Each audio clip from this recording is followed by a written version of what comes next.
Okay.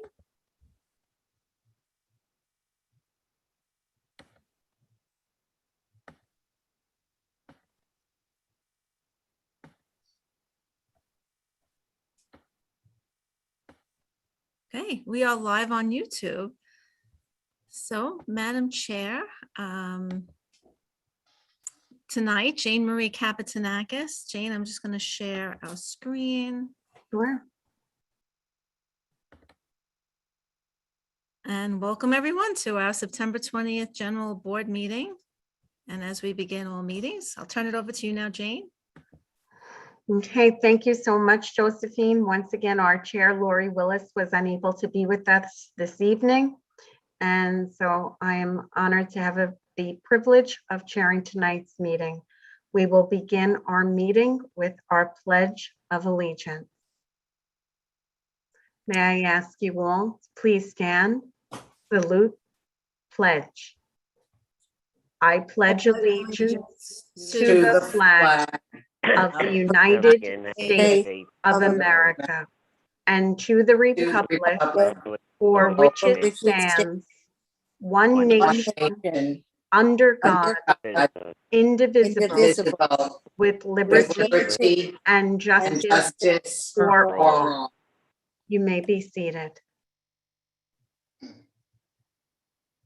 All right, thank you so much.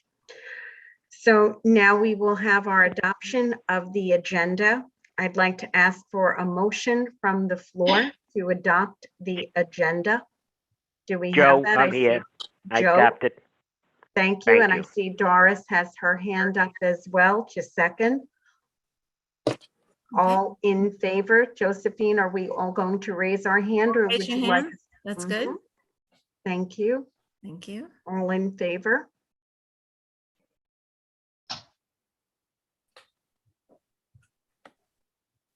Okay. Thank you. Thank you. The motion carries. Next, we need to have an adoption of our minutes. Once again, may I ask for a motion from the floor to adopt the minutes? I see make a motion. Diane Gennardis and Julie Thumb. Thank you. All in favor, please raise your hand. In favor.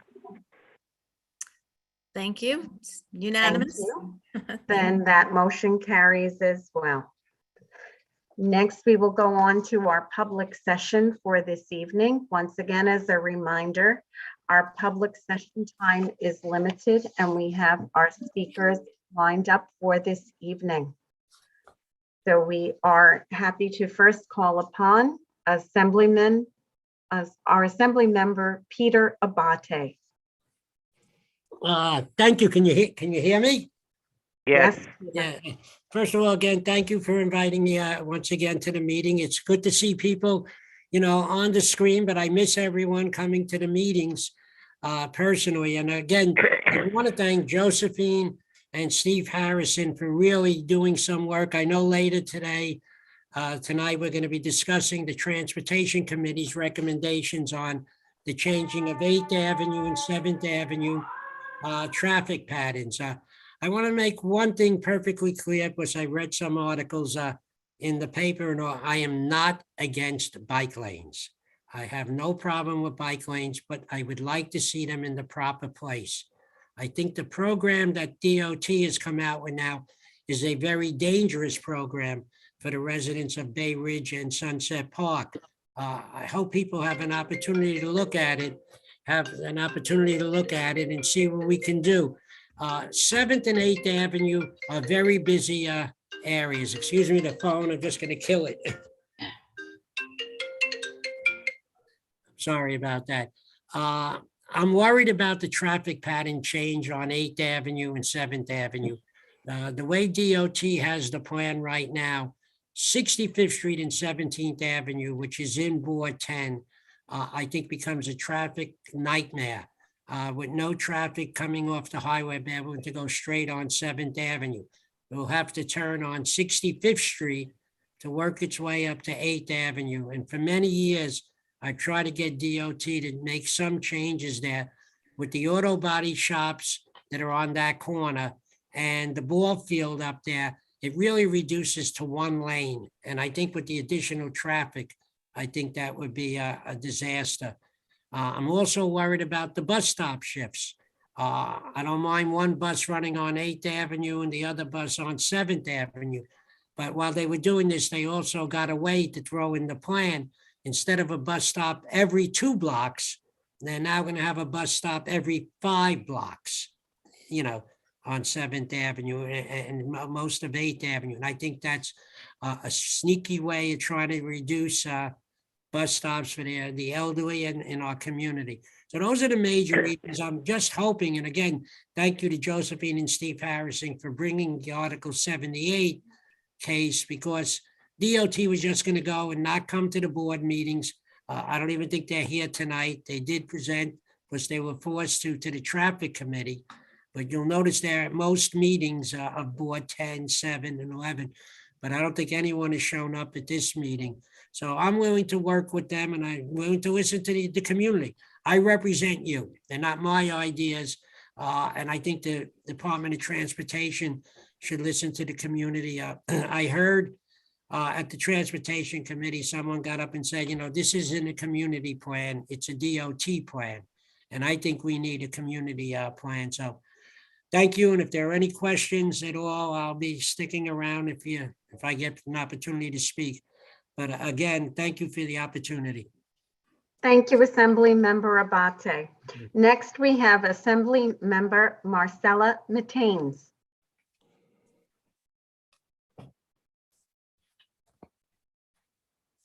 Is Assembly Member Mataines here? Good afternoon. Oh, Yeah. thank Yes. you.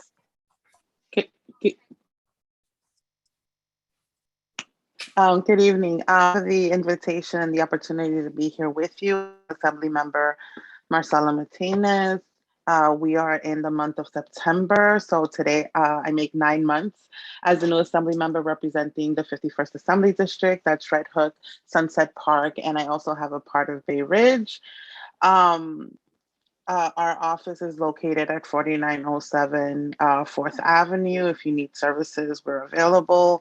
I just wanted to review a few of the legislative priorities and legislation that we were able to pass this year.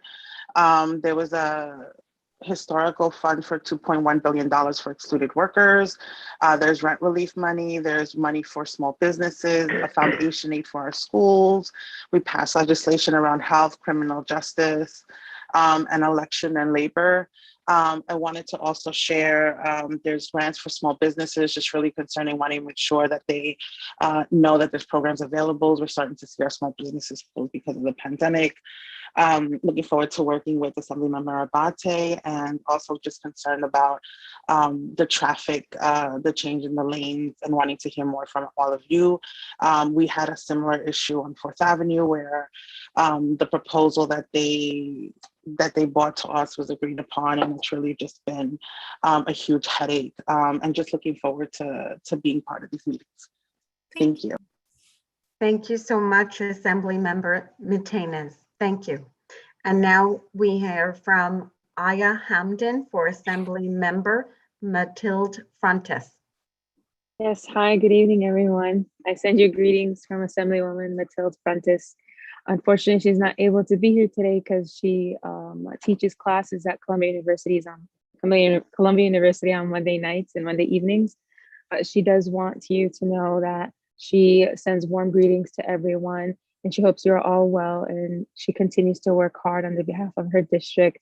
And she wants you to know that right now our office is open from 10 to 4 in Bay Ridge on 310 93rd Street. And if anyone needs help or needs anything, we'll be more than welcome to help you. It would be a pleasure to help. And our phone number is 347-560-6302. And she would be happy to assist you in any way. And it's a pleasure to be here. Thank you. Next, we have Tori Kelly for Senator Andrew Gennardis. Hi, good evening, everyone. Sorry, my camera, I can't seem to get it on, but I'll power through so I don't take up too much of the open session. Hope you all had a wonderful summer. I know we had some wet weather, but we also had a lot of great events, and I hope you all took the opportunity to go to those. So much has happened since we've last met. We have a new governor, Governor Hochul, who I think we're all very much looking forward to working with. She's already signed one piece of legislation of the senators, and we're hopeful for a whole lot more. And one very important piece of legislation, not ours, but that she signed, was changes to the open meeting law, which allow us all to meet safely this way, which is really wonderful. As far as our office, we've been helping a lot of folks apply for the emergency rental assistance. And we're happy to announce that after a really terrible rollout, with our state being, I think, 50th out of 50 for getting the money into the landlord's hands, we're now in the top 5. If you or someone you know has not applied, please tell them to reach out to our office. I'll put all of our information in the chat. We're really trying to get the word out so that we can, help people stay in their homes. And lastly, I know probably many of you were affected by Hurricane Ida. There is assistance. I feel like Brad might have some questions about that based on his message in the chat. There is assistance from the Comptroller's Office, from FEMA. Again, reach out to our office. We can connect you to the right program that you need. And that's all. It's great to see you all, and I'll be on ready to hear everything else. Thank you. Thank you so much. Next, we hear from Michael Sheldon for Council Member Justin Brannan.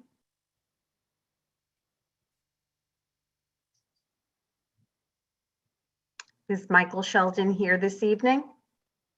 Yes, I saw him on. Michael? He's stuck in the webinar audience. Oh, okay. Hold on one second. I will.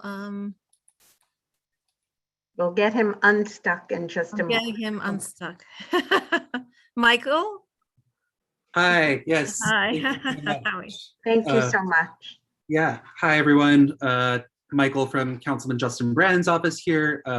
I wanted to start and sort of echo Tori by thanking everyone who was able to come back to a lot of the in-person events we got to have this summer. It was really, really great to be out there engaging with people again. And I'm sure the councilman feels the same way about that. Pandemic is still here in a lot of ways, but it's been really nice to get those pieces of normalcy back. I just wanted to briefly bring up some events we have coming up. We have street renamings happening for at least the next 3 or 4 weeks, every weekend. Feel free to call the office for more details about those. I know this Saturday will be at 69th and Shore to honor Dominic De La Rocca. So that's the next one on our schedule.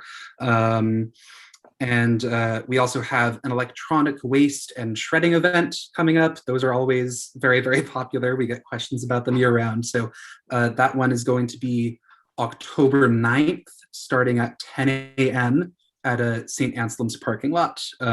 So any electronics you need to dispose of, any documents need shredded, you can do it all there. Yeah, the one other thing I wanted to mention was, and Justin has been posting about this and talking about it publicly, we're very excited about the brand new New York City Cleanup Corps.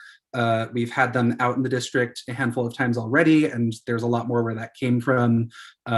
So we're hoping with their new presence, in addition to some of the budget cuts that were restored in the most recent city budget since we last all saw each other, that we're going to start seeing a lot of those kinds of services coming back to the district in a much more visible way. We're optimistic about that. So yeah, I'll leave it there. We're always available, 8203 3rd Avenue. Our phone number is 718-748-5200. And please reach out if we can ever help you with anything. Thank you so much. Next, we have Nancy Lulu from DA Eric Gonzalez's office. Good evening, District Manager, Chair, board members, and attendees. Hope everyone is doing well. Hope everyone enjoyed their summer. I would like to extend greetings on behalf of District Attorney Eric Gonzalez to each and every one of you. The DA's office is very active and committed to protecting our Brooklyn communities. I just want to remind everyone with our Action Center's phone number, if there's something you would like to bring to our office's attention or address, we're here to help. You could reach out to our Action Center. The phone number there is 718-250-2340. And I can personally be reached at lulun@brooklynda.org. And that's really it. We're always here to help. It's great to see everyone, and I look forward to working with you guys. Thank you, Community Board 10. Thank you so much. Josephine, next on our list, we have 3 residents. Is that correct? Or did we have anyone else coming up from the electeds? I did not see. Let me hold on one second. Let me just look at my participants and see if I have any hands raised. I know that Jessica Callow is here. Jessica, did you want to speak from the Borough President's office? You are muted. Sorry. There we go. Thanks, Daniel. Thanks, Josephine. I know I didn't get to register in time, and so I didn't want to interrupt the flow. So I just want to welcome everyone back, and thanks for having me here. I kind of cut out at the end of last year due to COVID, so I'm just so happy to be back and see everyone's face. Oh, nice to see you too. Thank Okay, you so much. And now we have some residents who asked to speak. yes, We have- start with Brad Hennessy. Very good. Thank you. Brad, you're on. If you'd like to.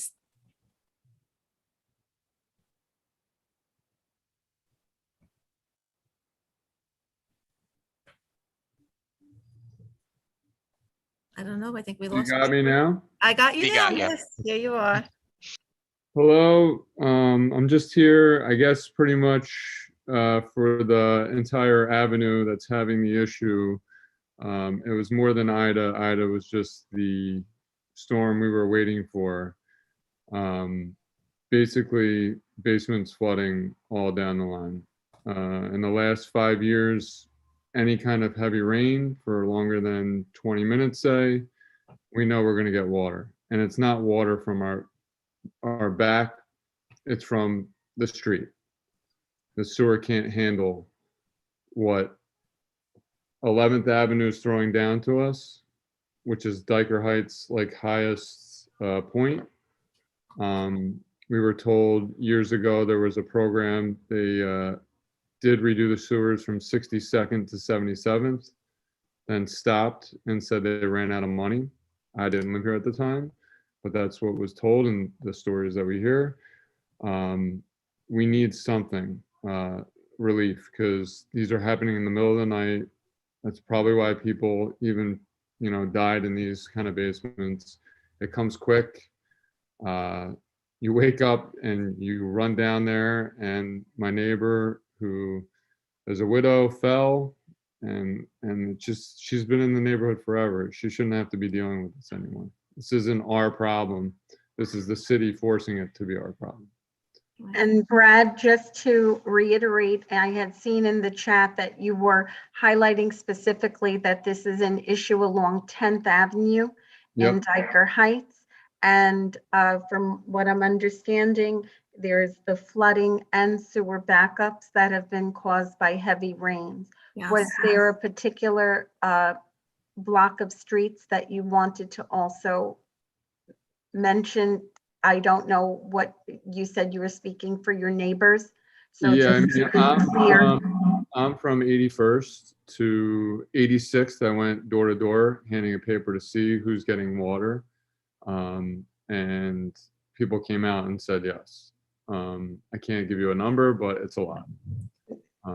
That helps to pinpoint it to the area that you have been describing and the issues that you have been describing. I'm sure our district manager may hear from residents on a very frequent basis about this. And Josephine, if you I'll want just say to quickly respond. that Brad has organized his neighbors. Councilman Brannan had a meeting a few weeks ago.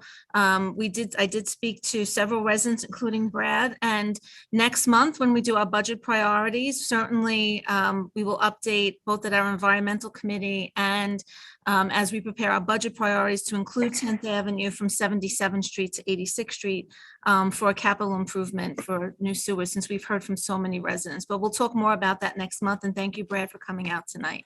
Yep. Thank you. Okay. Next, we have Nina Battiato. Nina, I'm just going to put you on, allow you to speak. Nina, can you hear me? I hear you. Could you Okay, hear we me? could hear, yes, we could hear you. Oh, right. So I want to, you can hear me? Yes. Okay. I really want to tell you how much I appreciate you reaching out for our problem. I don't understand that the DOT doesn't attend the meetings, because how are we going to get through to them? This problem with the traffic patterns and putting the angle parking on our street really personally affects every single person on my block. Besides from the angle parking, even the traffic that will come down our block because they're changing what they're doing. I don't understand why I heard that they're taking the angle parking off of 66th Street and putting it on our residential block. Is that what they're doing? So Nina, yes, that is the proposal. I want to thank you for reaching out. Nina, I'll let the board members know, submitted petitions from her neighbors of over 100 signatures opposed to the angle parking in the residential district, which actually people on the block did many, many years ago to Community Board 10, opposed to back in angle parking on 67th Street. Nina, later in our meeting, we will have a presentation on that meeting that DOT was present at, and you'll hear from the committee report more details about the plan. And certainly I'll reach out to you as well. But thank you for organizing your neighbors and sending those out to our office and to your local elected officials. Thank you, Nina. Thank you. Okay, next we have Gabrielle Napolitano from PS Family NYC. Gabrielle, you should be able to speak now.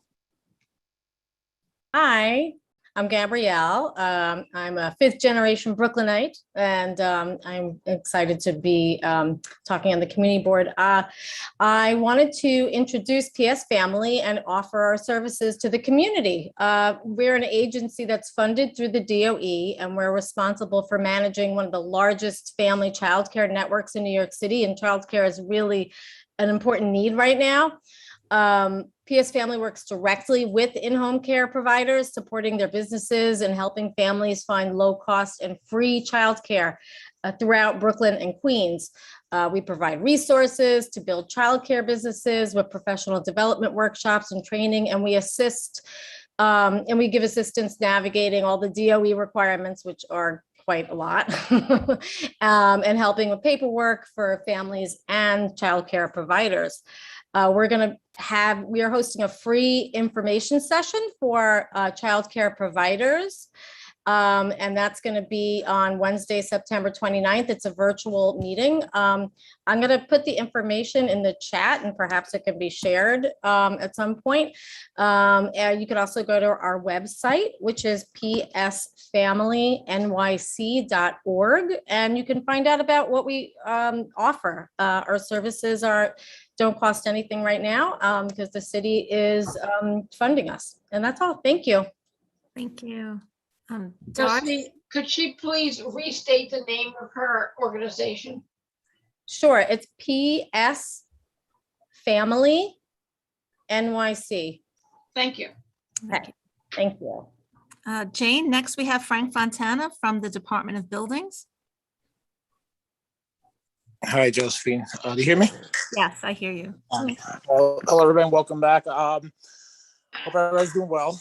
Just a couple of announcements. First, I want to start off with Hurricane Ida. For any of those homeowners that were affected by the hurricane and filed a claim with FEMA, self-reported a problem to the buildings department. Buildings did go out as a risk assessment capacity. So the inspectors did go out, check if there was any danger to the property, the public, or the property owner. If they found that everything was structurally stable, nothing, everything was status quo. No, buildings does not issue anything. If they found a problem, buildings would issue possibly a deficiency notice, which is not a violation. The property owners would receive notice from buildings department stating that they have an issue and how to go about correcting it. So if any homeowners that are affected by Ida, they do have to file a permit now to repair any of those things on the property. We are expediting the plan of review and permits for those applicants. And we also, the city on the executive orders, also waiving the permit fees for those homeowners that are affected. Secondly, DOB just recently finished a 3-month-long sweep of visiting construction sites throughout the city. Our main goal is to make sure that the construction workers come home safely, without injury, without any debt. So we visited over 7,500 sites citywide, issued about 3,600 violations, specifically in Brooklyn. 2,757 sites were visited, 1,252 site violations were issued, and 425 stop work orders were issued in Brooklyn. And then lastly, which is a new program that DOB launched just a few weeks ago, it's a homeowner relief program. So what that means is that for the small homes, 1 to 2 families, we are trying to reduce the financial burden whenever a violation is received. So under the new program, which applies to only 1 and 2 family homes, if a DOB inspector does find an issue on the property and a violation will not be immediately issued, but instead they'll be informed what the condition is and what they need to do to fix it within 60 days. Should the property owner make those repairs within 60 days, re-inspected, the violation will be dismissed and will not get a penalty. And these apply to homes that have not received a violation in the last 1 to 5 years. And it doesn't include any homes that we find any kind of legal conversion. In addition, there's also some resources when a new property owner buys a property.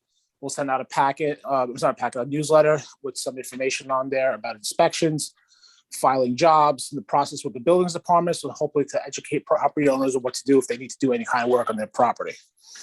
And that's it for me. I'll be on the call if any questions do come up. Thank you. Thank you, Frank. Thank you so much. I don't think we had anyone else who had signed up. No. All right. So that concludes our public session. And next is our chair report. So now, as I mentioned to you, Lori was not able to make it this evening. So I just want to leave you all for a moment to just take a moment to take a breath and to really reflect on this past year. We're so happy to have you all join us, and we hope that our whole city is on the road to recovery.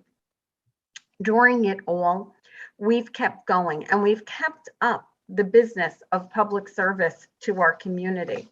We appreciate the service of our extraordinary Community Board 10 team, our district manager, Josephine Beckman, our community coordinator, Dorothy Garuccio, our community assistant, Jennifer Gunas, and our chair, Lori Willis. We appreciate the participation of all of our board members, many of whom have learned new skill sets as they've moved into this virtual world. And one of the greatest gifts has been an increase in the community participation in our virtual Community Board 10 meetings, just like we heard from the residents here tonight. Virtual meetings will be continuing for the next few months. And then we're going to pause again, take a breath, check what is the health and safety guidelines, and we'll make adjustments as needed. But we know that here at Community Board 10, one thing is certain: the business of our community and putting our community members first will certainly continue. We thank you all as we continue to work together to make this the best place to live. Thank you. Thank you, Jane. Good And evening. now your report. That's right. Yes, thank you so much, Jane. Good evening, board members. I hope everyone enjoyed the summer hiatus. Welcome back. We're very excited to kick off our fall season. The district office was very busy over the summer months preparing for our upcoming session. I just want to give a few highlights. This past Saturday, I was honored to represent the community board at the street renaming for Honorable Justice Shack on Ridge Boulevard and 89th Street. Thank you to all board members who attended. Arthur Shack served as chairperson of our community board from July of 1986 to June of 1989. And he served as a community board member from 1983 to 1998, so 15 years of volunteer service. And we all know, what a great contribution that is, and we are grateful for him. The New York City cleanup course, I know Michael Sheldon mentioned it earlier, was in Community Board 10 last week and tackled many of our graffiti and problematic areas. And I'm glad too that we had outreach and were able to submit our list of recurring graffiti and illegal dumping locations throughout the district. And I got a report shortly before we began today's meeting with some before and after pictures, which were just great. And I was excited about that and can't wait for them to come back real soon. Milling and resurfacing took place over the last few weeks and all are finally completed this week. So we're happy about that. Next month, as I mentioned when Brad was speaking during public session, is we begin budget consultations. And each year, community boards meet as a borough with several agencies of the City of New York to discuss budgetary needs. Individual community boards hold district budget consultations at the district cabinet meeting during the month of June to begin to prepare our expense and capital priorities for the upcoming fiscal year. For members who are new to our board, during the month of October, community boards hold a public hearing and prioritize our district capital and expense needs, which will be distributed to you prior to our meeting next month. So make sure you look for that email from the district office. And then just some few quick announcements. The Ragamuffin Parade will not take place this year, but the Third Avenue Festival will take place on Sunday, October 3rd, along Third Avenue from Bay Ridge Avenue to 94th Street. And the Department of Sanitation Safe Disposal event will take place this Sunday, September 26th, from 10 to 4, rain or shine. The Brooklyn location is at Floyd Bennett Field, which is on Flatbush Avenue and Marine Parkway. We will have that posted on our website, as you must register if you're planning to attending. So if you'd like to get rid of some of your hazardous waste and old paint cans, please make sure that you register in advance. And as Jane mentioned, the next general board meeting will take place next month, October 18th, via Zoom. So respectfully submitted. Thank you all. Jane, I'll give it back. Thank you so much, Josephine. And now we will move on to our treasurer's report. Please welcome Shirley Chen. Hello. So the treasurer's report as of August 31st, 2021. Our total personal services, $35,922.68. Total other than personal services, we have $1,047.07. So leaving an encumbered budget balance of $224,249.25. Thank you. Thank you very much, Shirley. And now we will move on to our committee reports. The first committee on our agenda is our Police and Public Safety Committee. Please welcome Barbara Vellucci.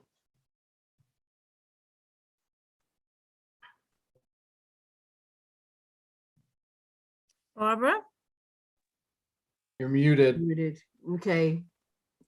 Now you can hear me? Yes. Perfect. Good to see everyone. Our meeting took place on September 13th via Zoom. There was a quorum, and this is a new application for wine, beer, and cider for Aloni Restaurant, doing business as Mr. Chips. It is located at 7605 13th Avenue. That's what I have. Did you, am I wrong or are you wrong, Josephine? 7506 3rd Avenue. Okay, I reversed it. I'll fix that right now. Okay, thank you. Okay, so this is a new application. The owner, Vasilios Pavlos, was not able to join the meeting because of technical difficulties. Mr. Halkias, the attorney, was present. There is a letter of no objection. The questionnaire was complete. The menu, premise photos, and the hand-drawn floor plan was provided. There will only be background recorded music and no outdoor use. There will be no more than 50 people in the premise at one time. That includes staff. The application states that the hours of operations will be Fridays and Saturdays will be 24 hours. And that's the question we had. And this is not allowed by the SLA and needs to be changed in the signing of the stipulations and on the license itself. as the sale of alcohol is to cease at 4 a.m., although they can continue serving their diner menu. After a discussion period, the committee's decision was to move to deny this application unless the owner agreed to the following stipulations. The premise will operate as a restaurant. There will be no sale or consumption of alcohol on the premise until appropriate authorization is issued by the SLA. The hours of operation will be Sunday through Wednesday, 6 a.m. to 11 p.m. Thursday, 6 a.m. to 2 a.m. Friday and Saturday, 6 a.m. to 4 a.m. for alcohol sales and 24 hours for food service. The doors and windows are to remain closed in coordination with any amplified music. There will only be background recorded music. The sound level will remain below the level permitted by the New York City Noise Code. There will be no music on the outside of the premises, and there will be no use of outdoor space. The licensee shall not use any promoter or have promoted events. There will be no smoking permitted, and the applicant agrees that should it change its method of operation, it will give notice and meet with the community board and the committee at least 45 days in advance of any change. The applicant has agreed to all stipulations, and the committee was all in favor. Is there any discussion from the board tonight? I have, is that 2 questions? Okay, I see Ann Falatico. Yes, given that there will only be background recorded music, what does the sentence, the doors and windows to remain closed in coordination with any amplified music mean? It means that the doors are to be closed, that the sound of the music doesn't go outside. That's written in all of our stipulations. Fine, but amplified music is not applicable to this location. Well, amplified as that it is probably a CD placed through any kind of speaker. I think that's covered in number 4, that there will be only, I think the reason I'm raising the point is I think the mention of amplified music maybe is confusing since number 4 states only background recorded music. Right. That's it. Just want to make that point.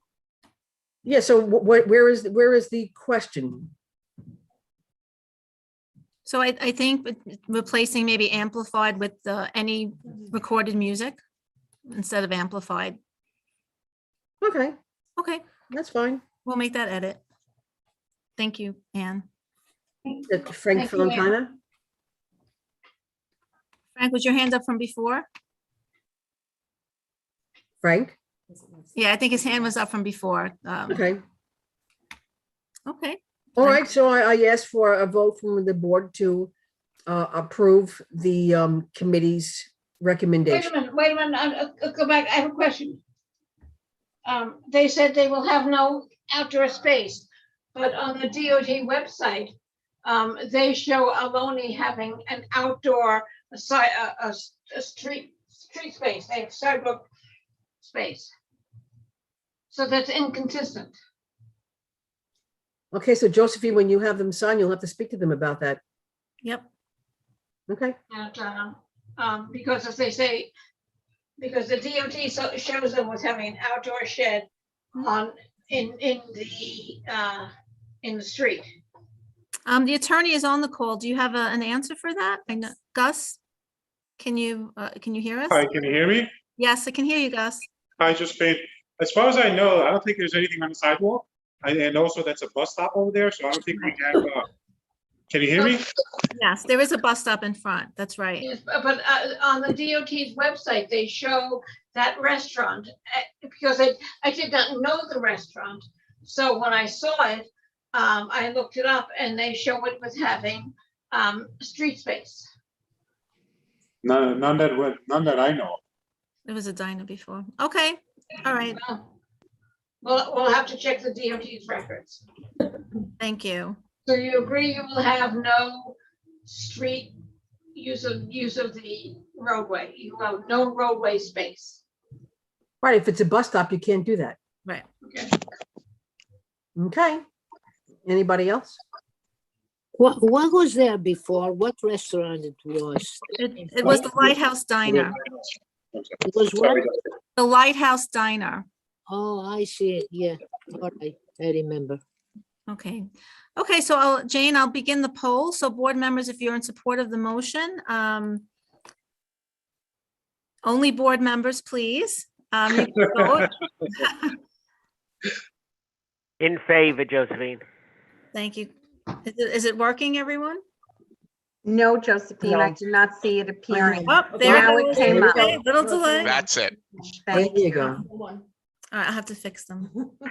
Josephine, what's coming up though is for Viva La Pizza yeah. at 6305 Oh. Fort Hamilton Parkway. Hold up, Oh, hold up, everyone. Right, that's Yes. for La Viva. My apologies. can you disregard any previous vote?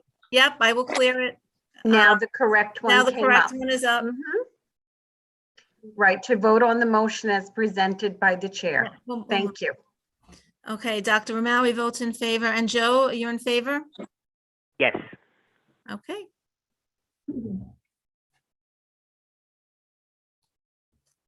Okay, I'm going to end the vote. Motion carries. Thank you all. Okay, Barbara.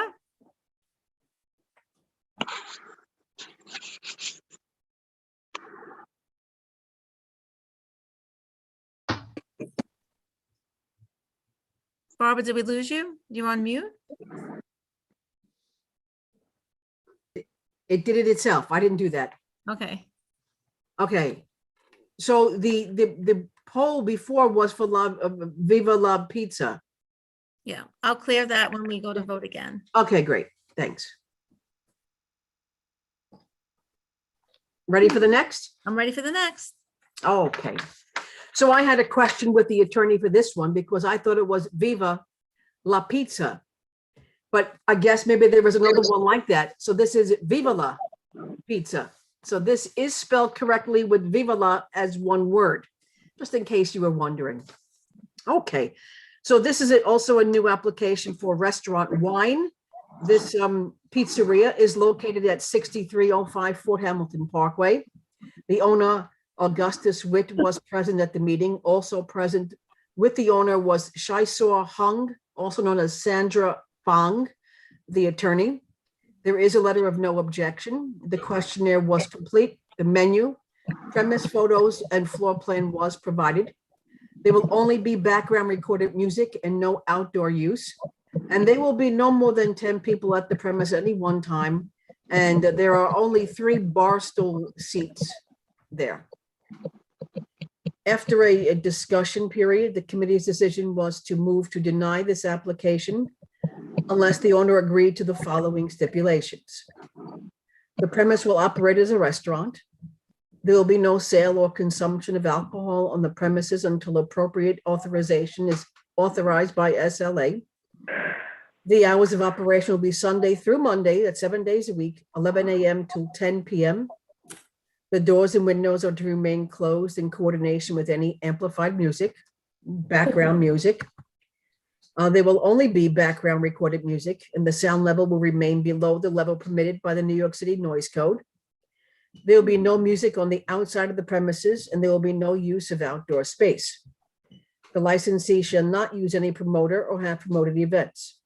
There will be no smoking permitted. And the applicant also agrees that should it change its method of operation, it will give notice and meet with the community board and committee at least 45 days in advance of any such change. And this applicant has also agreed to the above stipulations. The committee was all in favor.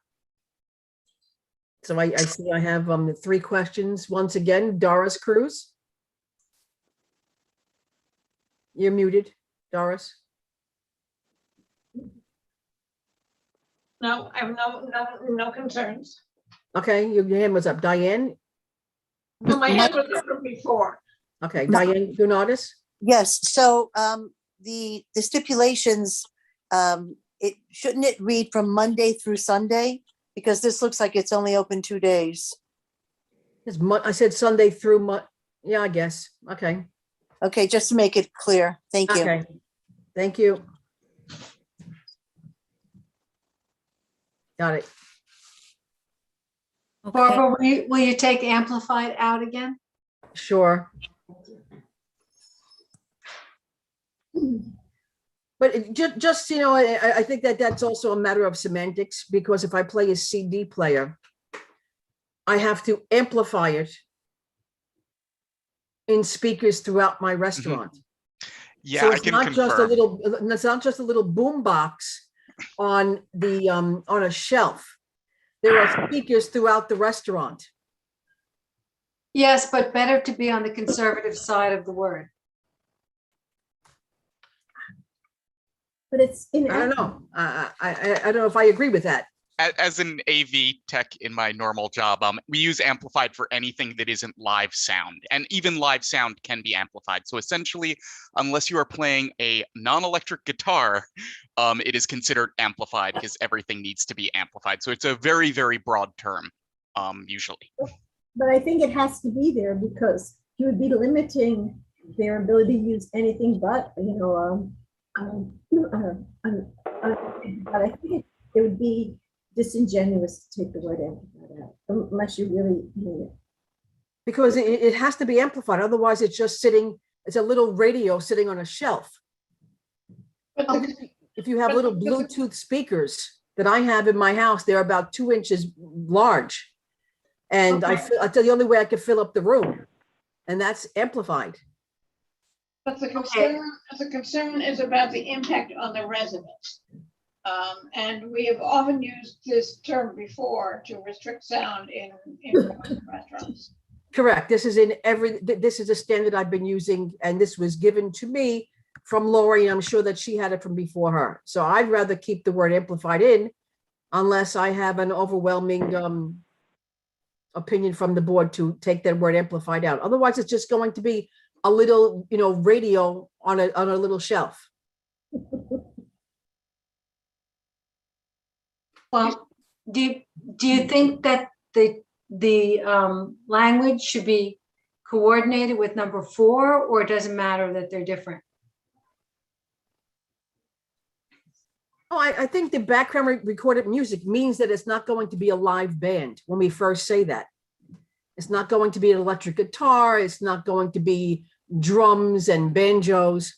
And then talking about the amplification, it's, how loud is that going to be? And to make sure that if you're playing it loud, that it stays within a reason. Dan, what do you think? Yes, amplified music essentially is anything that can be dialed by volume. So that is something under the owner's control, and probably why it was in here in that language in the first place. Thank you, Dan. Anything else? Michael? Why don't we just, can you hear me? Yes. Why don't we just take out any thought of confusion here and just say the doors and windows are to be closed when playing any type of music? No coordination, no amplified, just close the doors when music's playing. Because amplified music can have a serious impact on making. Well, I just mean any kind of music, whether it be amplified or somebody playing a guitar really loud that's not amplified. Really, but you say it says background recorded music. It doesn't say someone playing guitar and live music. Because even though it may not be an electric guitar with a speaker as you plug in, you could have a pickup system that's hooked up into your acoustic guitar. Right. I would prefer to just leave it the way it's been written and the way we've been using it for the last 3 years, if the committee doesn't mind. I see that Steve Harrison has also raised his hand to speak. Okay, hi, Steve. Hi, I just think that when we're talking about amplified sound and keeping the doors closed, I've gone past places that have amplified sound and the doors are all closed and it just makes the windows rock. So I don't think that would be adequate. I think it's just no amplified sound, period. But it has to be amplified. Every place that has any kind of background music, it is not just a little radio on a shelf. It goes through a sound system where they have speakers throughout the restaurant.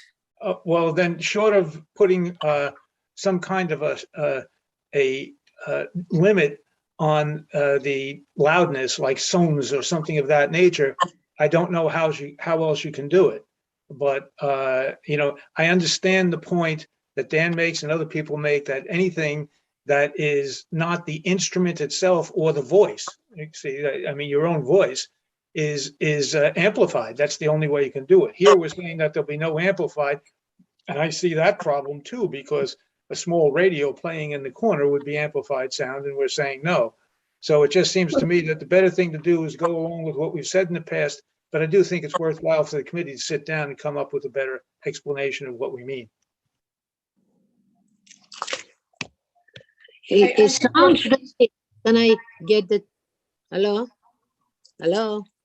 Yes, Stella. It seems to me that all the restaurants now changing to a music facility. What's going to happen? The amplifiers enlarge the music. I'm not an expert on that, but you passing on the street now and you're going to hear music from one step to the other. Well, what we are doing now? I don't understand. We should be a little more careful. Okay. Jane, I see we have other board members with their hands raised. Ruth? Yeah. Yeah, I just want to say, I think that the key was the second part of number 4. Yeah. It was moved there. It was just moved off the screen. I was going to read it. Here, no, at the second part of number 4, it says the sound level will remain below the level permitted by the NYC noise code. That's the key. Essentially, it doesn't matter what kind of music you have if it is below the sound level. That's our concern. And that's in there. So I think it's fine. Thank you. My opinion. I agree. What it just seems to me that we're saying that follow the New York City noise level. Maybe we in the future or even now should require that they have a decibel meter, which are very inexpensive and actually can be done on their own telephone available. I mean, then they would be able to keep it within the New York City requirements. Otherwise, they're just guessing. And they're always going to guess louder.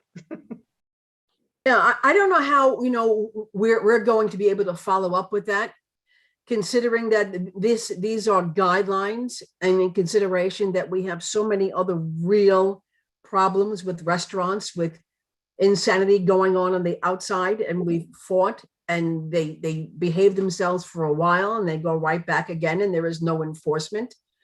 I don't know, if we go around and ask them to do a decibel meter, I mean, how are we going to enforce that and make them do that? I don't understand. If they don't have the decibel meter when they're asked for it, then they are in violation. It's really very simple. And it means that they can't say that they don't have, that they have no idea how loud it is, because all they have to do is turn on the decibel meter. And we require them to do many other things that cost money. I don't see any real problem, particularly since all they have to do nowadays is just load the app down into their phone. I don't have a problem with that. I don't see how we're going to actually make them do that, considering that there are so many real, violations of the quality of life that are so much more disruptive than, especially with these two, that one is a very, very small pizzeria and one is a fairly small diner. But I'm willing to work with you and put that into the stipulation. And I just want to take a moment to just acknowledge that our board members are trying to really advocate for the quality of life issues that could potentially affect the residents there. And while we do appreciate it, as you've said, Barbara, as well, the noise code is something that is established, and that is what they're all adhering to. As Steve has pointed out, it's something in good business for a good business person to be aware of, and we could certainly look to advise or share that point with people in the future. But we appreciate the time that your committee took on this and the recommendations that you have made. I just see Judy Grimaldi's hand up, and then we could leave that as, I believe that was the last comment. Judy, are you? I'm sorry, I'll take it down. The question was answered. I was giving what Diane said was number 4. Okay. Thank you. Because of course, with the recommendations, there's always the issues of enforcement. Enforcement is a whole nother set of issues that then is going to fall under the influences of what will come up as a quality of life issue for us to address as a community board. Okay, and I've placed the, because we had a quorum, I placed the poll back online, so everyone can vote. Josephine, excuse me, I'm sorry, I got knocked off. I'm not sure where I'm entering now. Did I miss the last vote for? No, no, Viva no. La Pizza? Viva Oh, La okay. Pizza is up. Oh, okay, all right, thank you. And Joe, are you in favor? In favor. Thank you. Yes.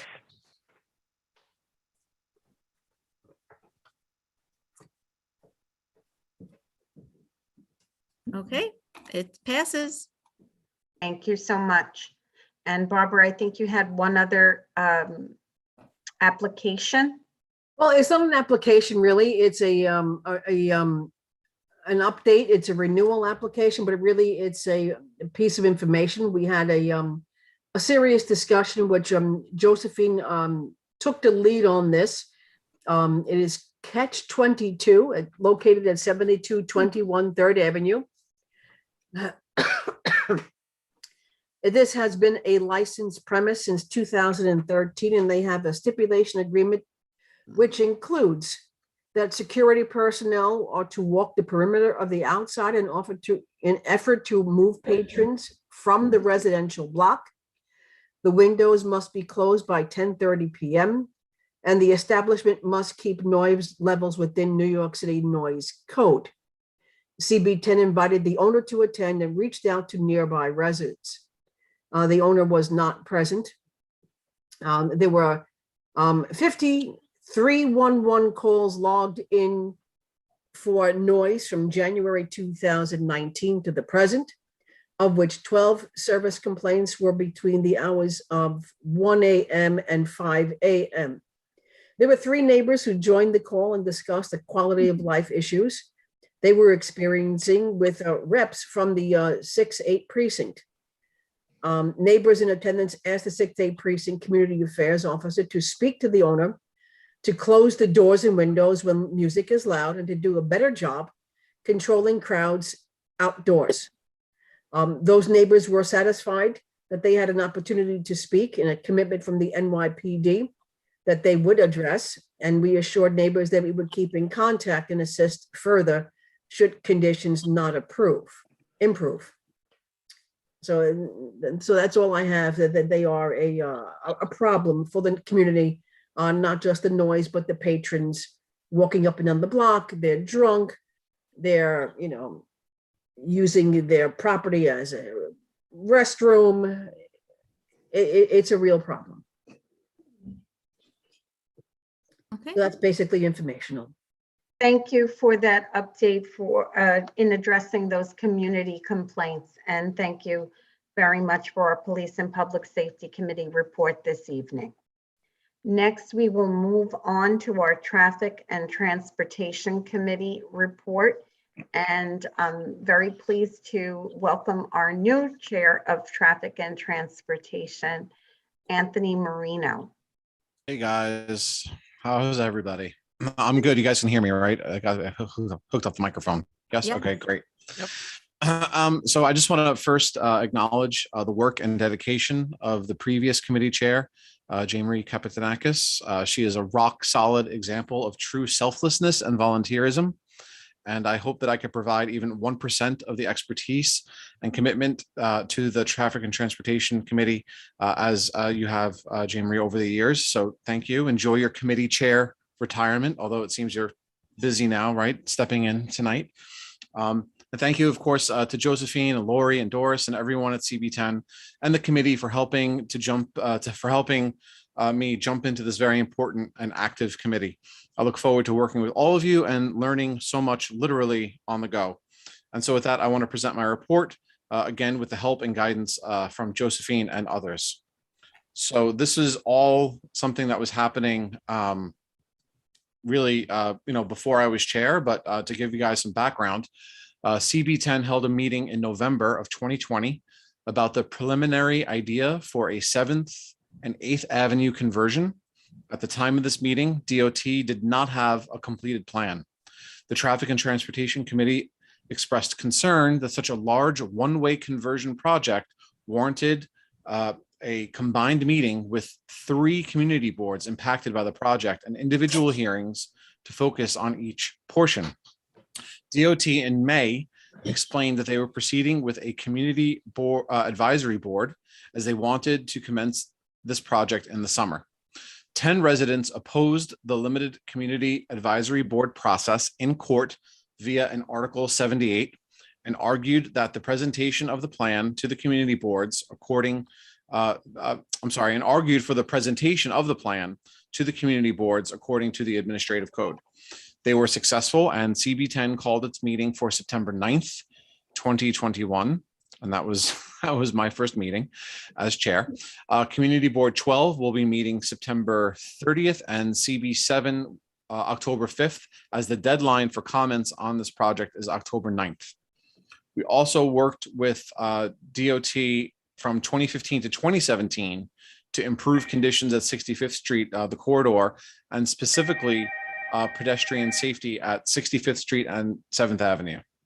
So here's the proposal that the DOT set forth. The location, 7th Avenue, 66th Street to 39th Street, and 8th Avenue from 66th Street to 39th Street. 67th Street proposal for back-in angle parking in residential area. The project again encompasses 3 community boards, 7, 10, and 12. The CB10 portion is approximately 10 blocks from 62nd Street to around 67th Street along both 7th and 8th Avenues. 8th Avenue is the commercial heart of Chinatown, and there are many conditions noted, including double parking, many trucks reducing roadway to 1 lane, high pedestrian volumes, narrow sidewalks, and street vendors that create crowded sidewalks and pedestrian spillover into the street. DOT noted large volumes of cyclist activities. DOT presented crash analysis breakdown due to congestion and non-compliance resulting in pedestrian injuries. They reviewed statistics from 2014 through 2018 for a 5-year period. 2019 pedestrian count is 5,070 pedestrians per hour, and cyclists were 600 to 800 per day. There is a shopping destination served by the B70 and charter bus stops as well. DOT stated they collaborated in February of 2020 with several community-based organizations, including the Brooklyn Chinese American Association, Chinese American Planning Council, and the Sunset Park Recreation Center. 391 surveys were completed. Street ambassadors also visited 340 businesses in November of 2019. Both streets are 44 feet wide. Proposal: convert 7th Avenue to southbound between 39th Street and 65th Street. Convert 8th Avenue to northbound 39th Street to 65th Street. Add additional pedestrian space. Add contraflow bike lane on 66th Street between 7th and 8th Avenue. Expand sidewalk on west curb of 8th Avenue from 51st to 60th Street. Add commercial loading zones. Reroute B70 bus, consolidating bus stops. Plan is to reroute the MTA B70 line by extending distance between stops and eliminating charter bus stops. Add one-way protected bike lanes. Add eastbound to northbound left turn bay on 65th Street at 8th Avenue to accommodate higher turn volumes. 66th Street, add a protected contraflow bike lane, 7th to 8th Avenue with 5-foot buffer. 67th Street, add back in angle parking on the north side. Approximately 200 residents attended this in-person meeting, and there were 2 areas that were provided adhering to COVID protocols, an indoor meeting room and an outdoor overflow area, and both were filled to capacity. An additional 200 people viewed the meeting via our live stream. Over the summer, the district office received notice from Paul Mack that the community submitted over 10,000 signatures to the Department of Transportation opposing the plan as currently presented. The Brooklyn Chinese American Association, United Chinese Association, Chinese American Planning Council leaders who participated in surveys in February of 2020 stated that the DOT left and did not come back to discuss ways to improve safety or consult with the plan. The questions that the DOT asked were very general, such as, would you like to see safer streets? Several speakers discussed frustration that so much had changed since the initial outreach.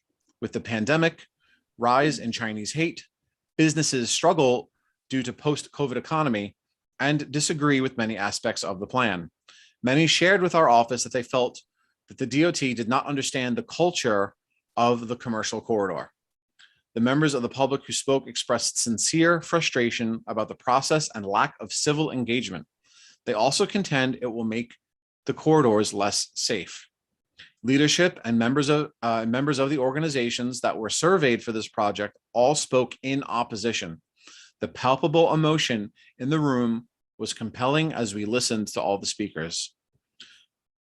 So the motion that we have on the table, the motion of the Traffic and Transportation Committee is to disapprove the 7th and 8th Avenue one-way conversion proposal as presented based on the following feedback and concerns expressed by members of the public and the committee. Okay, guys, we're doing good. We're almost there. Number 1, 65th at 7th Avenue. Deadhead at one of the highest crash corridors in the district that this board worked closely with the DOT to improve.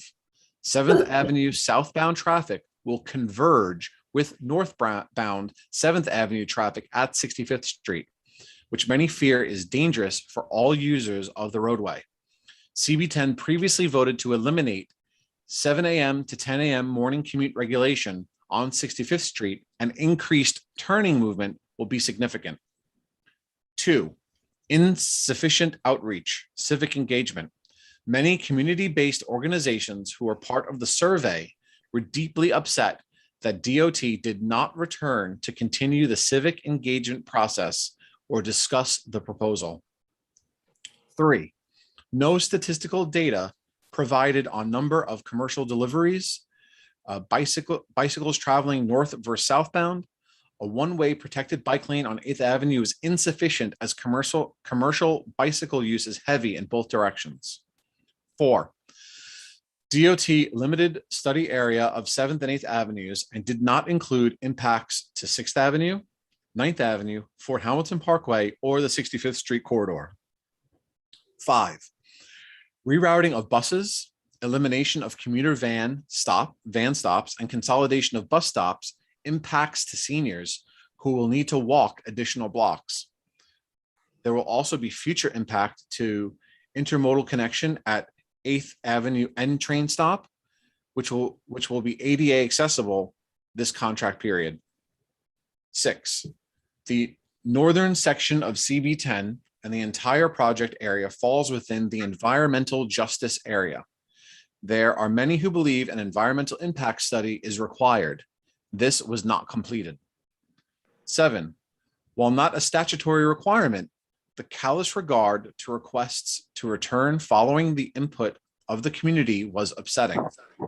We request DOT returns to the community to present changes and continue civic engagement before proceeding with implementation of any changes to 7th or 8th Avenue. 8, administrative code requires review by FDNY, NYPD, and SBS. These certifications were not provided, and we would like to request copies, especially since there is an FDNY EMS dispatch building within the project limits at 5011 7th Avenue. 9, 67th Street residents opposed back-in parking.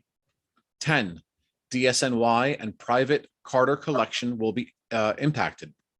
11, DOT proposal did not address the very sidewalk and street level conditions that create obstructions that force pedestrians into the street, including crowded sidewalk caused by unlicensed vending, truck congestion, new loading and unloading zones, not sufficient for volume of trucks, and significant double parking on every block.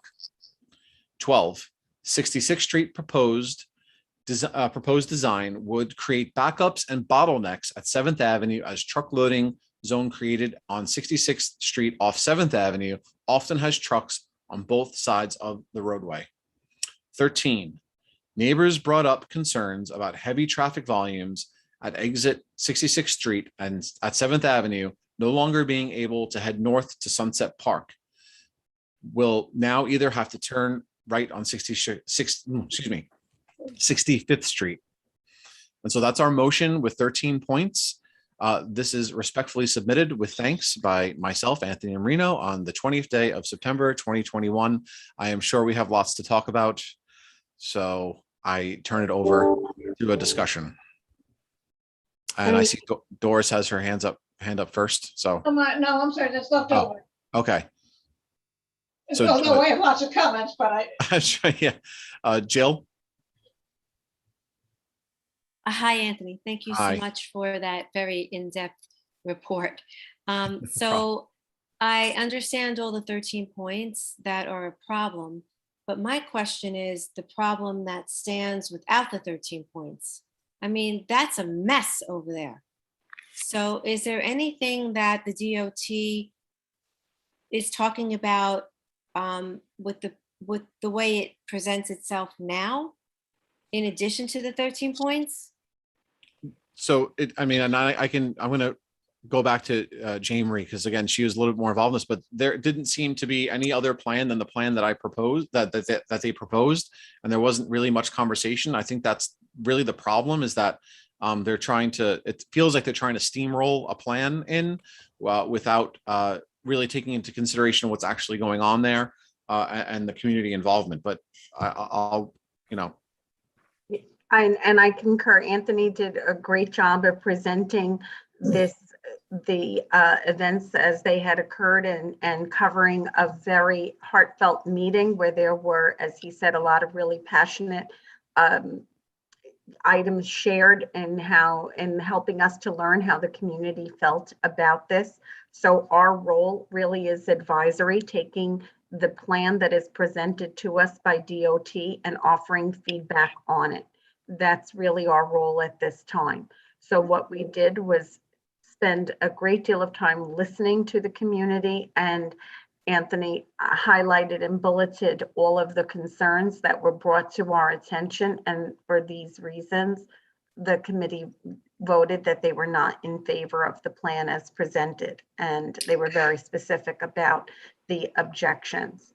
So once Right, again, I understand that. I understand that, Jane Marie, but my point is, I'm not saying that the DOT's solution is optimal, but what I am saying is that area is a mess and something has to happen. So, right. So Jill, I think that going back to the November meeting, some of those issues were raised. So what the hope had been was to meet with the other boards, to come up with a plan, to deal with some of the sidewalk congestion, some of the factors that lead to the pedestrian safety. And some of the disappointment was we were hoping that we could organize and perhaps help that, because unless you address those issues and really do a truck survey, Board 7 had mentioned that several times. It was mentioned in the last DOT report that truck congestion is a big part of this. Sidewalk congestion is a big part of this. Those are issues that contribute to the mess that you talk about, that we identified, and we're not discussed in this plan or by DOT. And those were some of the comments that were raised, is we're moving forward with moving lanes and roadways, but the underlying conditions that create this are not being addressed. That was the bottom line sentiment. Exactly what you described is what came from the people in the room, as well as from the committee members. So all of those issues require planning, require civic engagement, require multi-agency interaction, and we had none of that. So that's the bottom line. You are correct. I'll give it back to you. Very good presentation. I think could be summarized a little bit. And as I was reading, we tried to understand, a lot of numbers were dropped off, and it was a little confusing, but serious issues were raised. If you could summarize them, good work, but we were off track. When you were reading, we could not follow what you were saying. Well, Do you understand what I'm trying Yeah, if you have any specific questions, I can go back. I mean, there are 13 points that we have in the motion. If anybody needs me to reread one or two of them or have a question about something specifically, just let me know. It's fine. I know it was a lot to take in. I know. Dean has your Dean. hand raised. Yes, I just wanted to state the reason the residents on 67th Street object to this is that when the cars back into the angle parking, the headlights shine directly into the first floor of their homes. So it's really not a pleasant situation. Even in the wintertime, the residents have said in the past, because we have addressed this in the past, that the lights from the headlights shine right into their homes. Okay. Habib. Yeah. Good evening, everyone, and welcome back. I'm sorry I came in late. I think I pass that area at least once a day. There is no traffic enforcement, none whatsoever. You pass that area, not even a traffic agent. You pass that area, there's nobody there, period. And everybody's doing what? Triple park, double park, across from each other. I think it should be a suggestion for the DOT to start enforcing the traffic to reduce the pressure on the residents. That was discussed, absolutely. That was raised, Habib. Oh, okay. I'm sorry. No, it was raised by as part of the interagency, right? Okay. Anne? Yes, Yep. I think it's a really good and comprehensive report, but I just want to point out one thing is that the situation on 13th Avenue and 14th Avenue from 39th Street to 60th Street, which has been a one-way situation for quite a long time, is actually very analogous to this situation. I don't know what we learned from that, whether we learned that it's been a positive with 13th Avenue being heavily commercial from 39th to 60th, and conversely 14th Avenue heavily residential, but one way the other way, the same stretch of streets. There might be some lessons that we can learn from that experience. I'm not sure whether the residents of that area think it's going well or whether they were better off without it.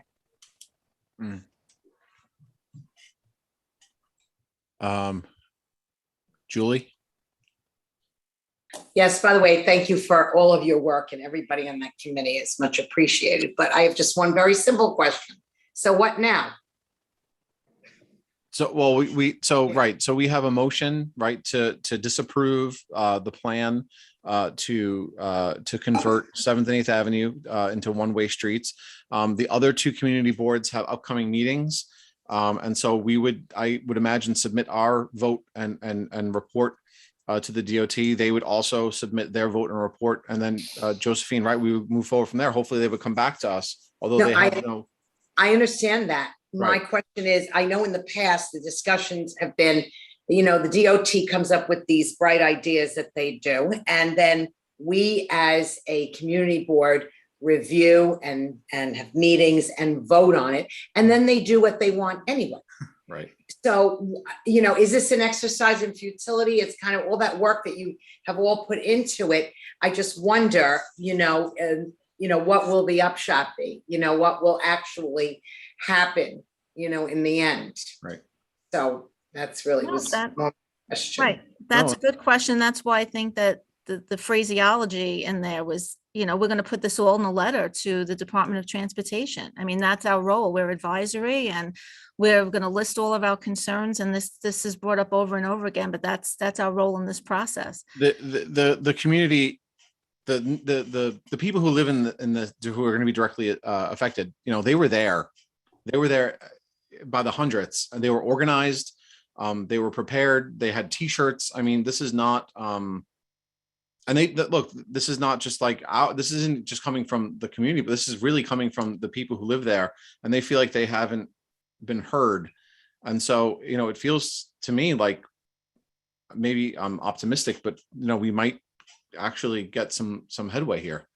I mean, this was not a meeting that was attended by 10 people. I mean, there were 200 people there, overflowed, full capacity, plus another 200. I mean, I understand, Julie, completely. It always seems kind of futile, but and also Anthony, I think Dean had said it at the public meeting, is that we really encourage those residents to engage their elected officials. The emotion in that room, Anthony said it was palpable. Oh, wow. I mean, the emotion was just incredible. And Dean also was very succinct and advised them too. We're going to carry their voices to the Department of Transportation, list everything, but it's up to the people too to reach out to their elected representatives and share their feelings on this proposal. Dean, do you have your hand up still, or is this a new? No, I put it up again because I wanted to follow up on what Ann's comment was. I've been on 13th and 14th Avenue numerous times, and I could tell you, I don't think there was one time where at some point the traffic was down to one lane because double parking, trucks making deliveries. So to think one-way streets is the answer to everything is not correct. And I suggest anybody who has the time, right up and down 13th and 14th Avenue a few times, and you'll see what I'm saying is probably as true today as it was when I've been there. Right. And also the portion within Community Board 10 to focus on 65th Street and 7th Avenue. I mean, board members who have been here for some time, we spent a great deal of time with schools in the local area to improve crossing at that intersection, making this the deadhead where traffic converges at one of the most dangerous intersections in the board. After we've made such great headway and such good pedestrian safety improvements, if anyone has been there to watch the traffic come off that exit, which will now all be forced to 65th Street, where we've actually narrowed 65th Street for pedestrian safety. And I just don't know how it will absorb that traffic and that deadhead situation, which you saw early in the photos. That was a lot of board members did mention. I just wanted to highlight that for you. Doris. I want to piggyback on something Ann said. She noted the difference on 13th Avenue and 14th Avenue. One's very commercial and the other is more residential. Whereas 7th Avenue is more residential and 8th is very commercial. And the DOT, and I agree, loading zones are an important issue and enforcement of loading zones is important. But they put more loading zones on 7th Avenue than they did on 8th Avenue. They are not familiar with the neighborhood. And that was one of the arguments that the residents made consistently. And the one thing they asked repeatedly was, think about this, come back to us and let's come back with a better plan. And they said, no. And that's unacceptable. Yep. Steve. Yeah, I just want to respond to Julie. I don't think you can ever say that civic engagement is ever an exercise in futility. If they don't listen, and they're not listening, okay, they are just they're putting up the hand. You know what I'm saying? Talk to the hand. They think that they know it all. Well, the way you respond to that is on election day, because it goes deeper than just a few people coming from Department of Traffic and Transportation to speak to us. And you have to understand the depth of where it's going, right? It may not pay here, but it will pay down the line if you recognize that you have that power. And I think, so to say that this is an exercise in futility, when we've gone to court, all right, in order to force these people not to come and talk to us, but to obey the law. Okay, they had an obligation to do what they're doing right now, and they were just poo-pooing it. It was in the law that they themselves, the city council, made. All right, so let's understand exactly what's happening here. And I think it's very, very important that we do what we do and that we never forget what we do and why we do it. Well said. Why? Way, sorry. It's Way. Way, Hi. sorry. Hi, how are you?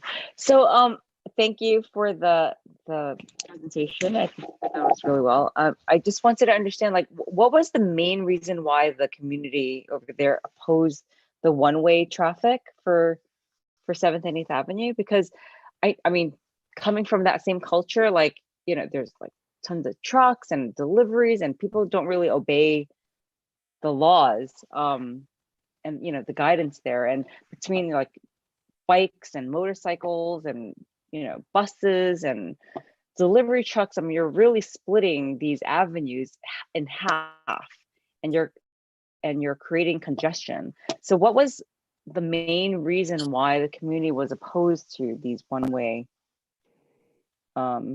traffic? Do you know? So that night, I mean, people were just, it seems to me that like what they don't like is the fact that a plan was trying to be implemented without any of their true feedback. I mean, there are, from the changing of the direction of the buses, there are issues with like a lot of the businesses and vendors. So, I mean, I don't know historically, like before, I only, was there for this meeting. I don't know about in the past. Jane Marie, maybe you can, broaden the answer, or Josephine, but I mean, there was nothing positive to be said about the plan. Yeah, Way, I mean, I can answer that. Yeah, go ahead, Steve. I can answer it because one of the main things they're saying is that between the addition of the bike lanes and the reduction to one lane in one direction and the other, you're actually taking away 2 lanes of traffic, all right, between those 2 avenues. So that how you ever say that's going to correct the congestion problems is beyond them. That's a big point that they're making out. They say you're taking away 2 full lanes of traffic between 8th Avenue, or rather on 8th Avenue, which is the primary avenue that they're looking at. So that's an important point to them. They want those lanes. They feel that they're absolutely crucial. All right. Not to mention the fact that when you go one way, okay, you have to go all the way around the block to go the other way. So they feel that they will actually lose customers.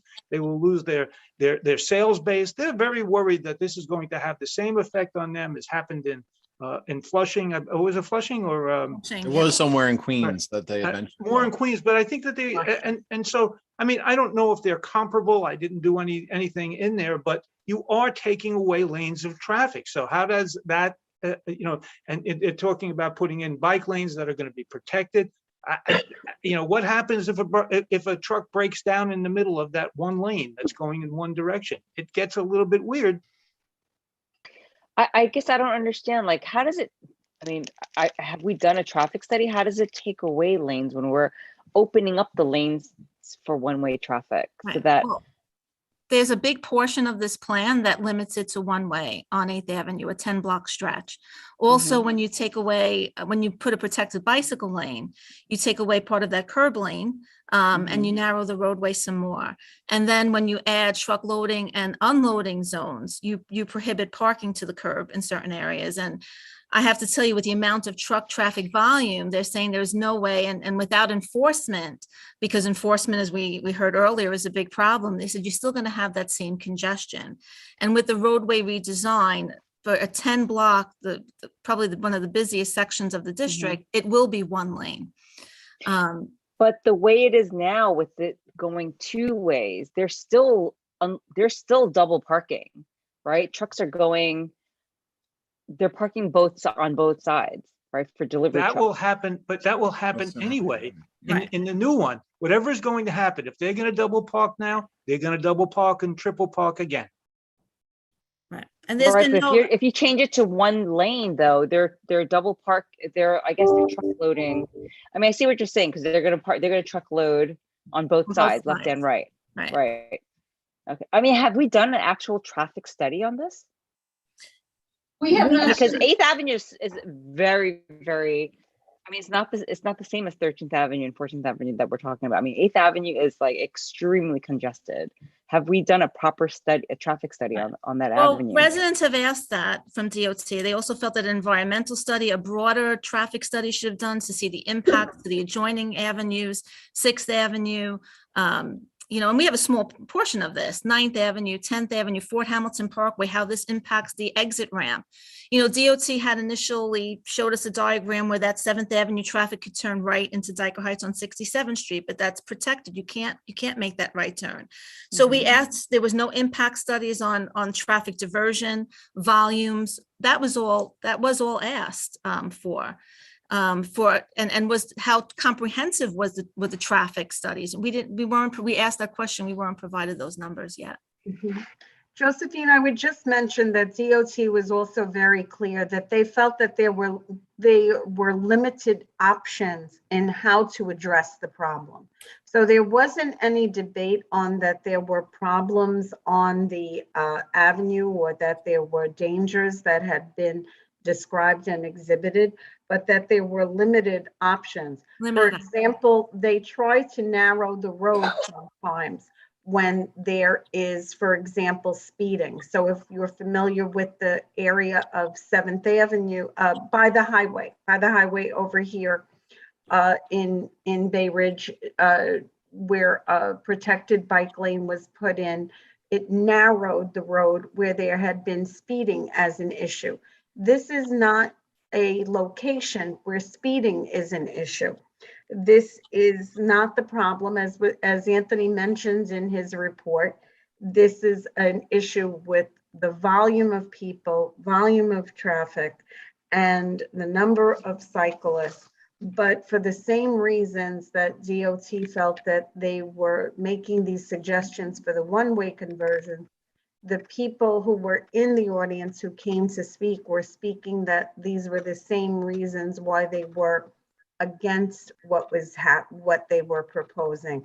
So for example, because it's in the heart of Chinatown and so many of our businesses have been badly impacted in the past 18 months, particularly because it is a pedestrian corridor for people, and that this may somehow limit or impact the pedestrians trying to cross the street as well.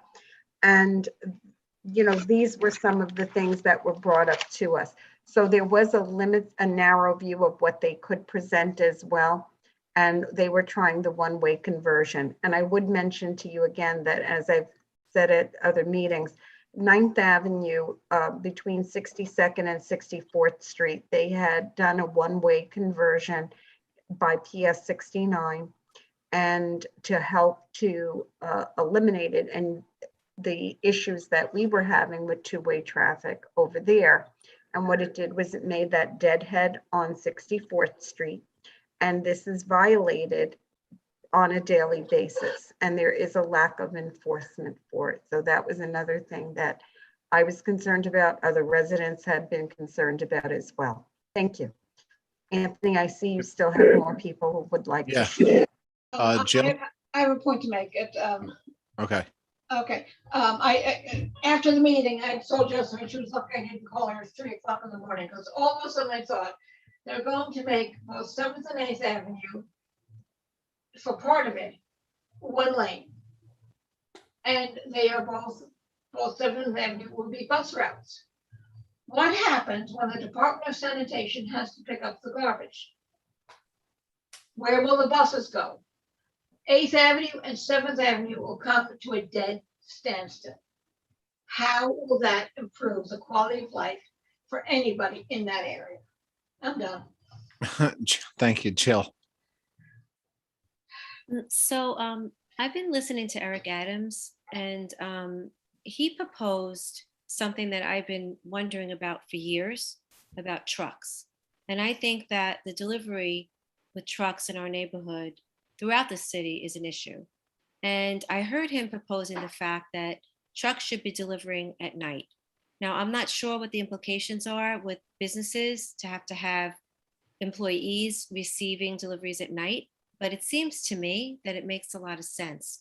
Now, I'm not sure if that's something our city council could propose outside of city regulation, but I think that maybe if our city council gets involved, I think eliminating truck deliveries during the day can possibly help with congestion everywhere, especially in commercial areas. So I was just wondering what your thought is about that, Anthony.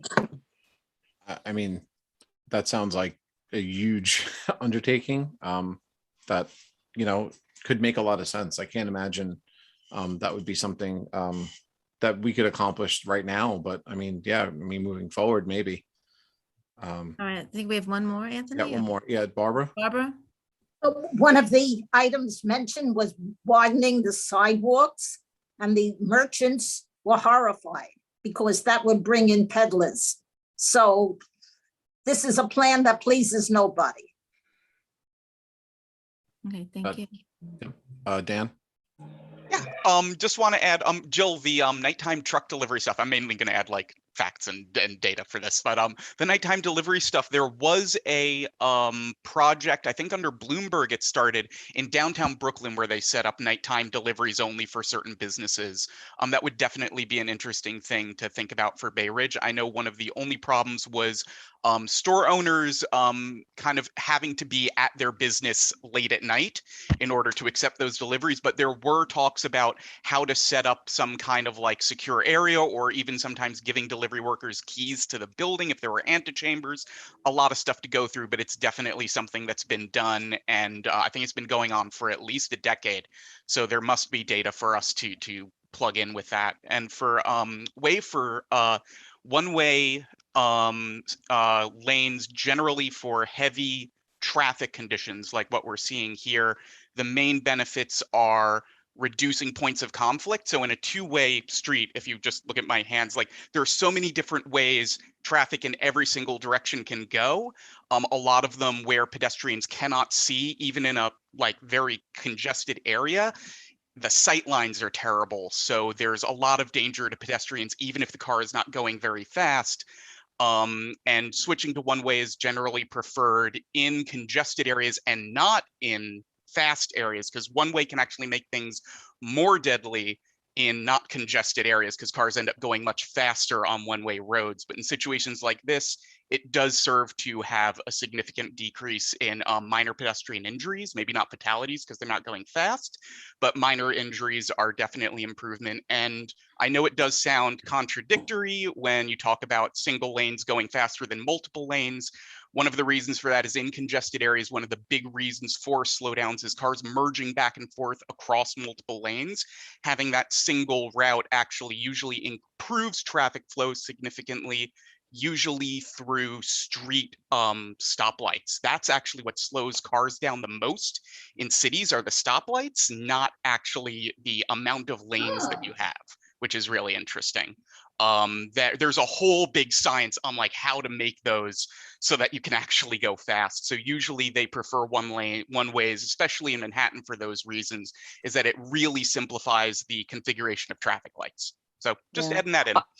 Yeah, I mean, I'm actually for the one way for these congested streets, because I think the two-way is just so constrictive, and, you know, with the double parking and road rage and, you know, people just trying to get, you know, like kind of just get around, like, you know, like the cars and the trucks and the people, because I have to tell you, like, you know, not everyone crosses on the side, like at the crosswalk, they cross in between, and there's like a huge liability there.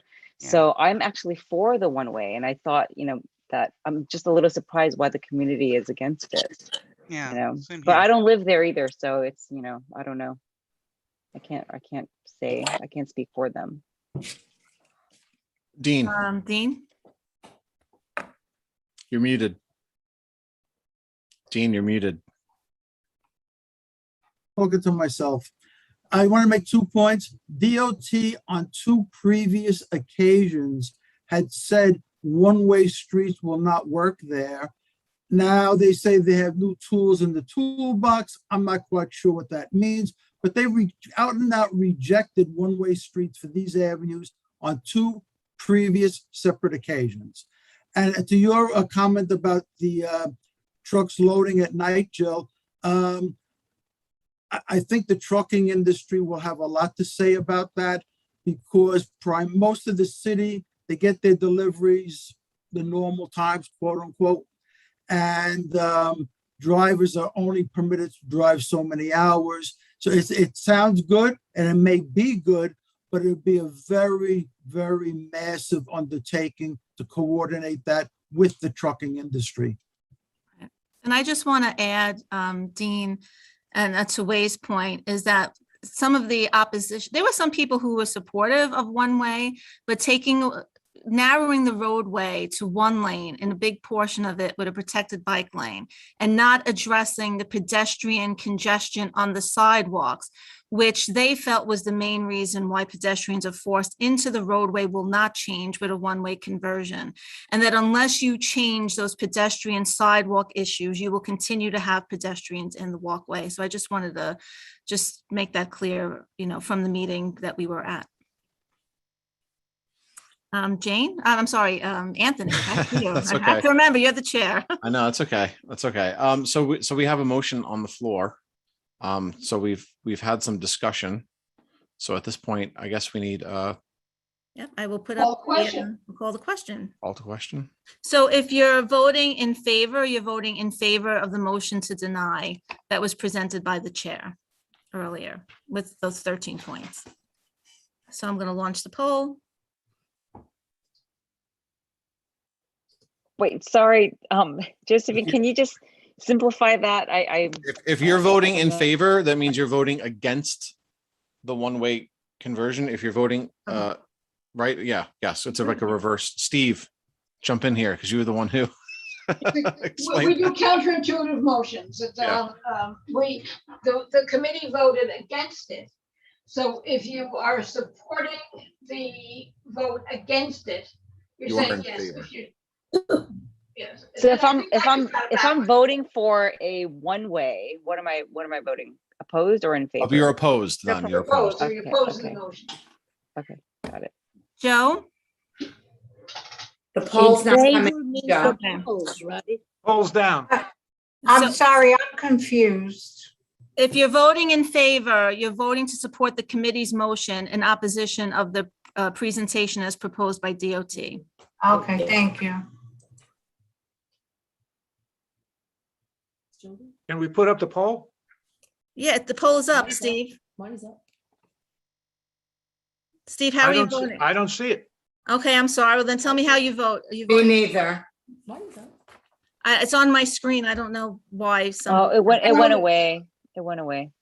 Okay, so those, I have 33 people who voted already, Got it. 34. You got it now? Okay, Barbara in favor. I don't have it. Okay, so Steve. I vote in favor. Okay. Barbara's in favor. Barbara Vellucci's in favor. Okay, Joe? Joe's gone? Oh, he texted me, voted in favor. Okay. So we have 37 in favor, motion carries. Thank you, everybody. Okay, thank you, everybody. Thanks, Anthony. It will not be the last of this conversation, I'm sure, but thank you, everybody, for that. Thank you. And thank Great you job, once again, Anthony. Anthony. Yes, I want to just echo what was just said. You did a great job. We appreciate all your efforts on this. And we wish you continued success. Thank you. Thanks, everybody. Thank you. Thank you. And now we move on to the Zoning and Land Use Committee report, and we welcome Doris Cruz. You want to take a deep breath. It's been a long meeting, and the Zoning and Land Use Committee met 3 times in September. So this is a very intense report. And I ask you to take a deep breath and please try to just put some energy into it. The members of the Zoning and Land Use Committee reviewed the open restaurant zoning text amendment during 3 meetings this month. September 2nd was a formal presentation by the Department of City Planning and DOT, which was followed by 2 additional meetings held on September 14th and 16th. Could Doris speak a little louder, please? Oh, sure. Okay, I'm sorry. I don't think if you get closer to your mic. If I look up, the mic works better. Members of the zoning land use committee met to review the open restaurant text amendment during 3 meetings this month. Better, Steve? Yes, a little bit.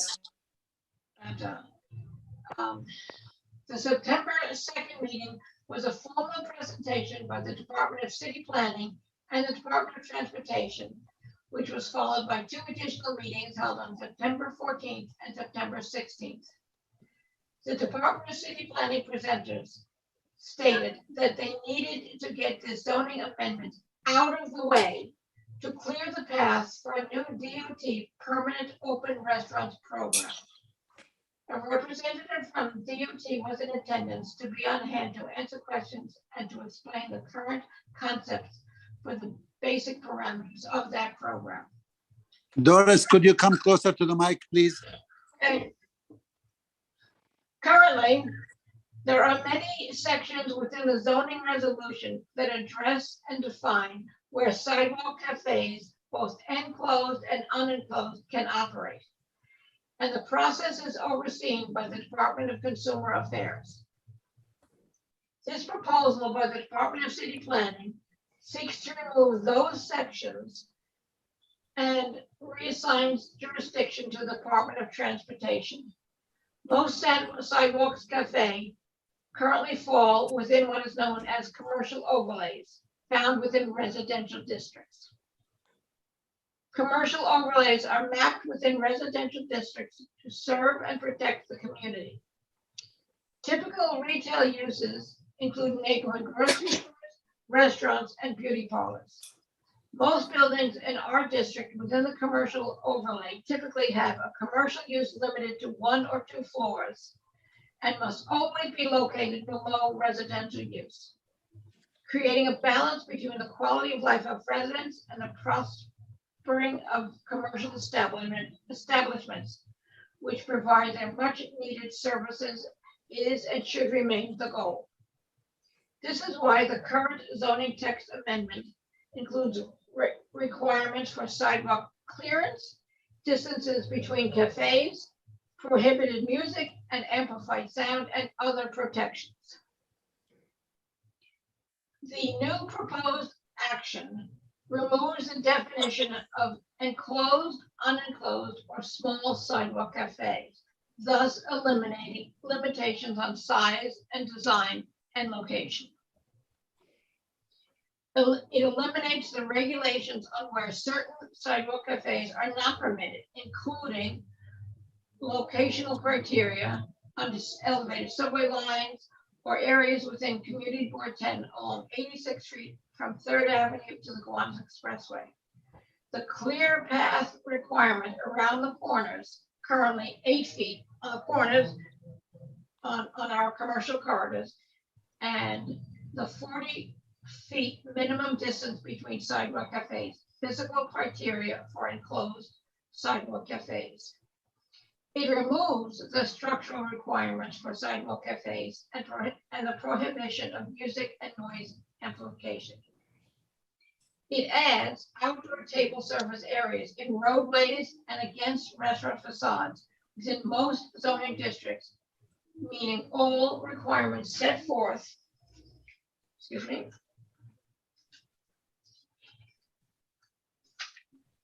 by the Department of Transportation, which requirements will be set forth in the new, as of yet undetermined, open restaurants plan. So they're taking something away with nothing to replace it.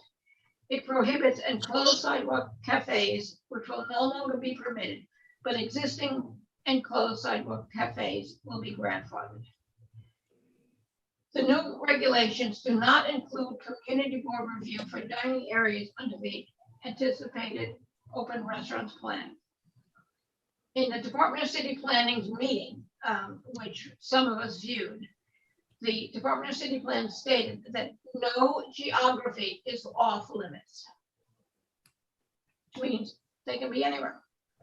During our discussion, Zealot members shared that they fully supported the emergency order to allow outdoor dining during the pandemic because the industry was hard hit. Additionally, members expressed support for the extension of the temporary program to continue through 2022, despite many issues that have arisen and continue with limited and uneven enforcement.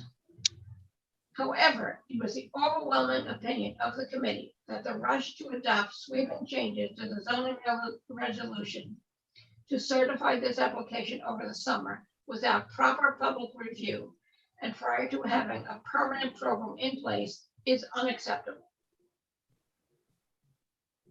The change to the zoning resolution are significant and the effects are of great concern to members of our community. These changes will have a broad impact on our community. DOT's premise in seeking these changes is, let's take what works and make it permanent. The committee took exception to that premise, as what many in our community are experiencing on our streets and in the public right-of-way is not working for all. While it may be working for restaurants and providing some lessons on how we may enliven our streetscape, but to completely dispose of current zoning regulations in order to usher in a wide sweeping open restaurants plan, absent public review replacement plan, the committee reviewed as a reckless move and an abuse of power. The concern was that they're taking away the guardrails and have no guardrails to put back up. Therefore, the Zoning and Land Use Committee met in quorum and voted to oppose the open text amendment and share our following concerns with the Department of City Planning. 1, the removal of zoning regulations. The current proposal removes a codified set of regulations enacted with good underlying reasons and does not replace them with any clear zoning regulations regarding where outdoor dining may be permitted.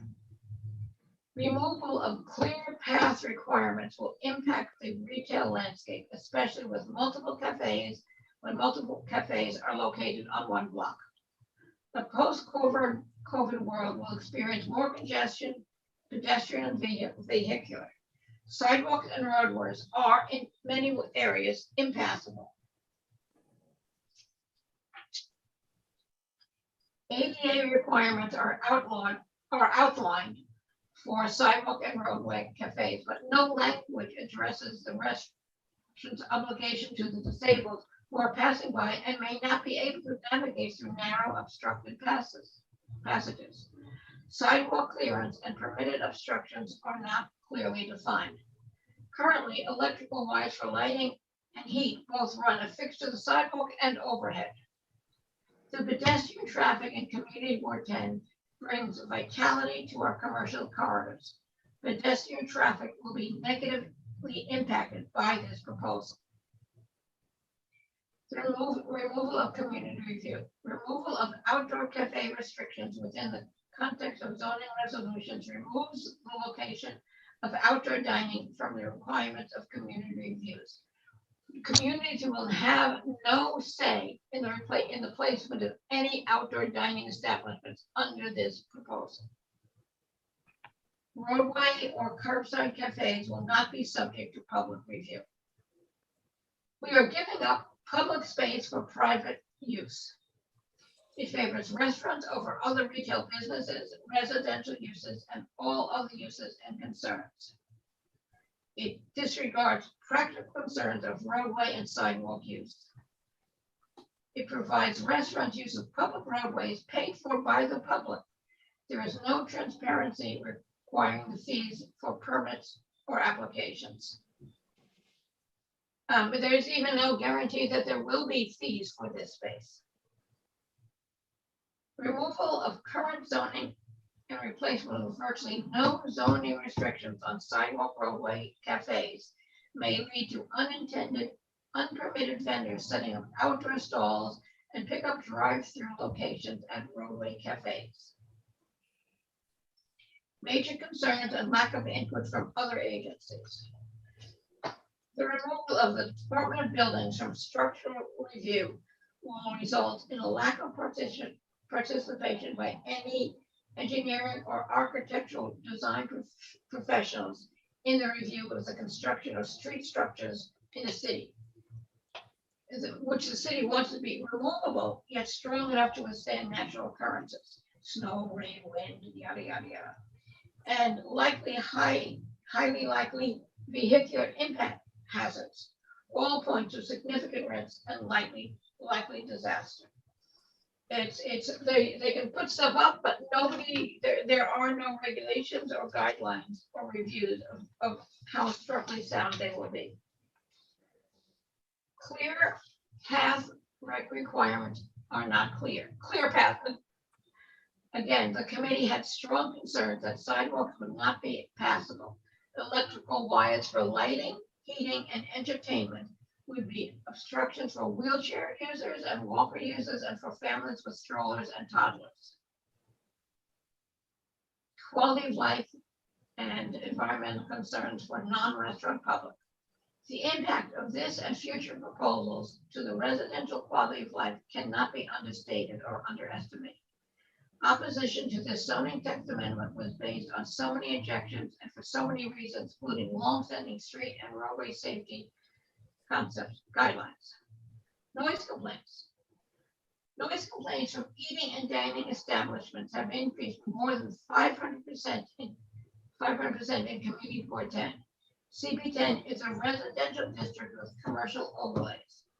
When CB10 reviews licensed establishments for SLA permits, they consider the impact of the establishment on the surrounding residential area. Currently, there are restaurants advertising outdoor DJs on Friday and Saturday night. There must be protections for residents. Lasting impact on the traffic flow, of the impact on public transit, personal vehicles, bicycles, e-bikes, scooters, traffic and transportation in light of Vision Zero programs. These have not been considered. Communities throughout the city will forever be negatively impacted by these changes. So we met 3 times. We tried to make our objections as coherent as possible, and I'm open to questions. Habib, you raising your hand? No, okay.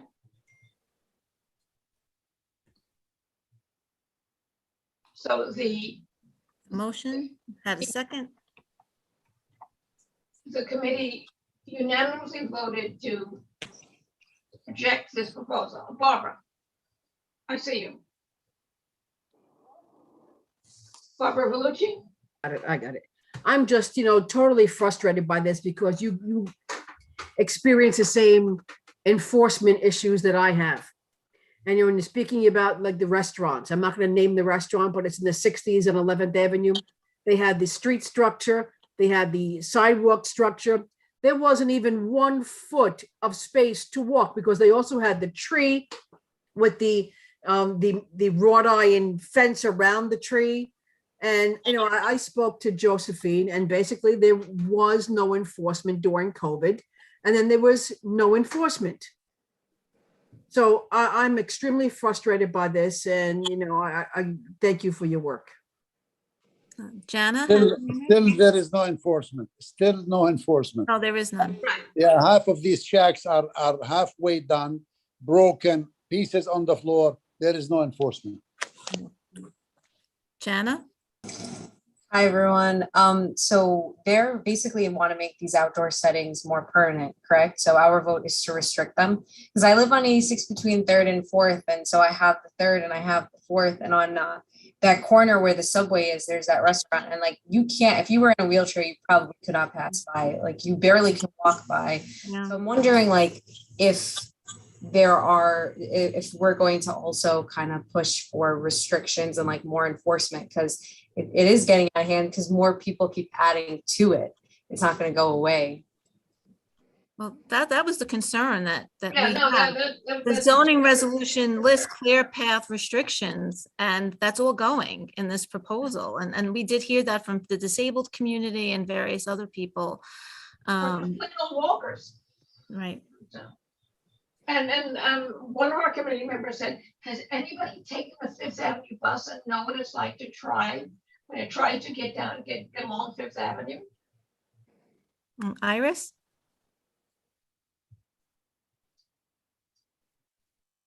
Thanks. Seeing as this is a citywide issue and seeing as with COVID, it will be extended temporarily through 2022.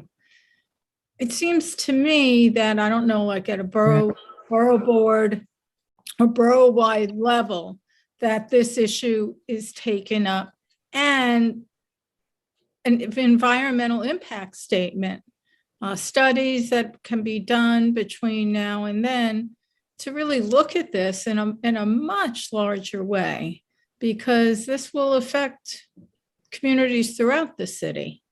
Yeah. So I agree with really everything that's being said, the concerns, but I also, am very cognizant of some of the benefits, not only to our restaurants, but the vitality of the community.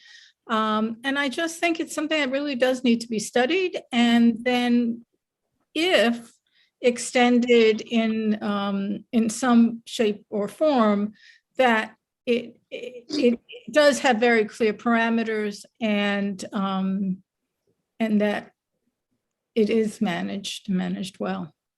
Thank you. Dan, do I see your hand up, Dan? Dan?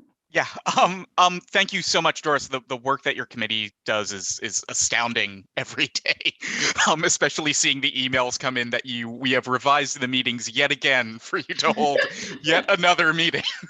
And it tears me apart a little bit, because I absolutely love these outdoor dining setups. Sorry, my cat.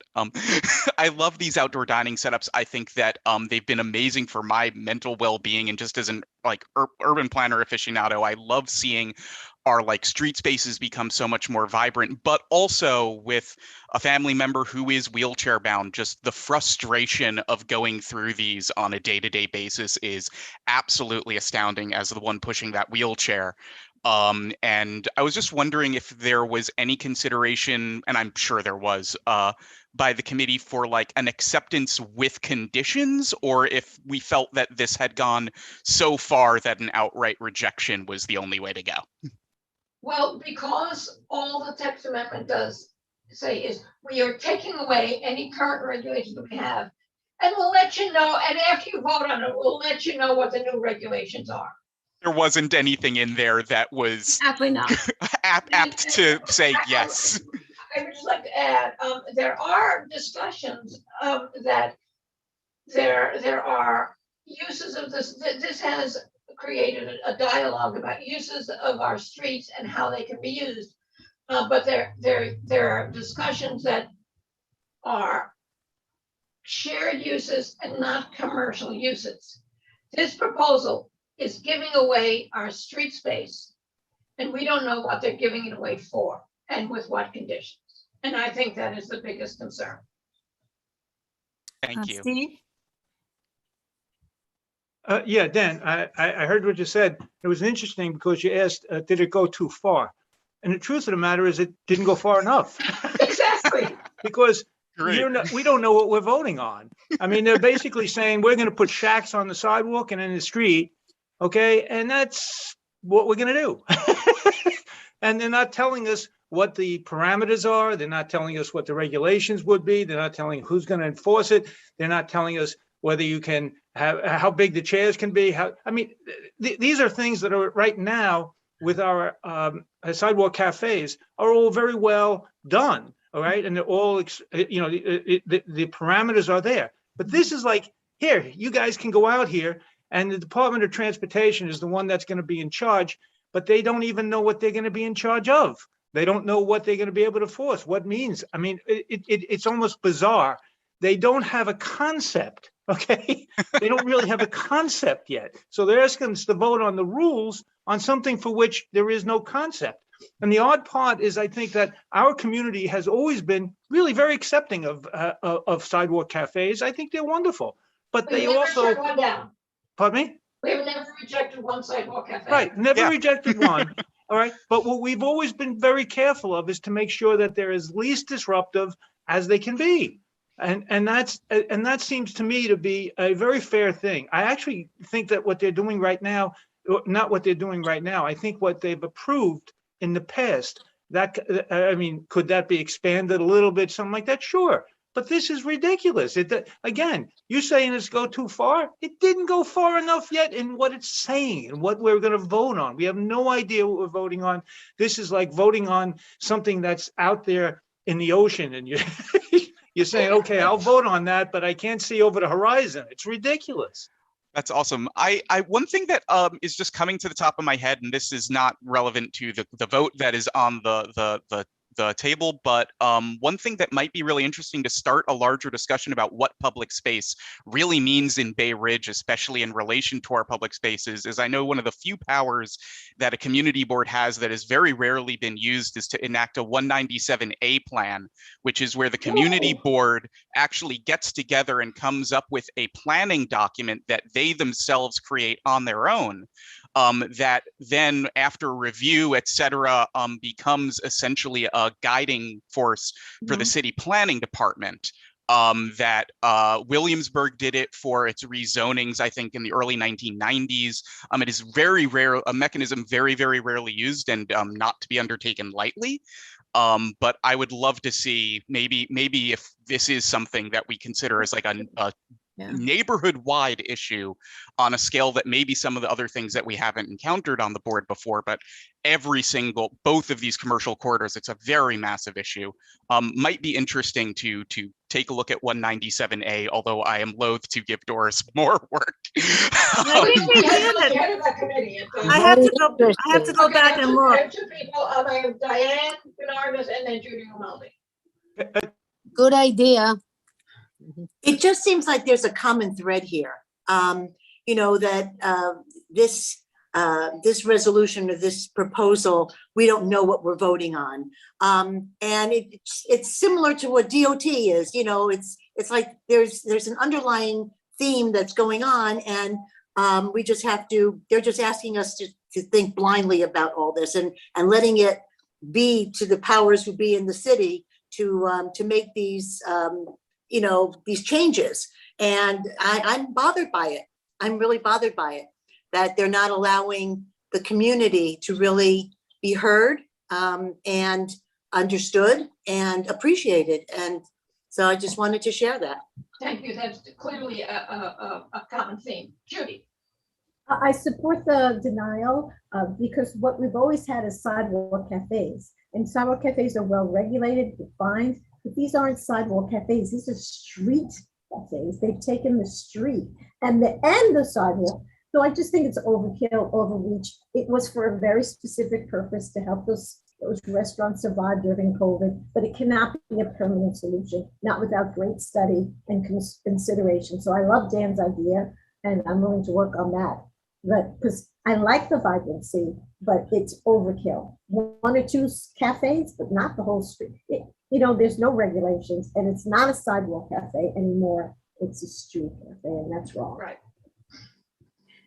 And it's always interesting, all the pictures that the DOT and the DCP show us, there are no pedestrians and there's no traffic. And both of our commercial corridors are both bus routes and very heavily trafficked. So there are many inconsistencies. So I thank you all for your participation, and we met multiple times in quorum, always. And I want to thank the committee for their incredible dedication. We met on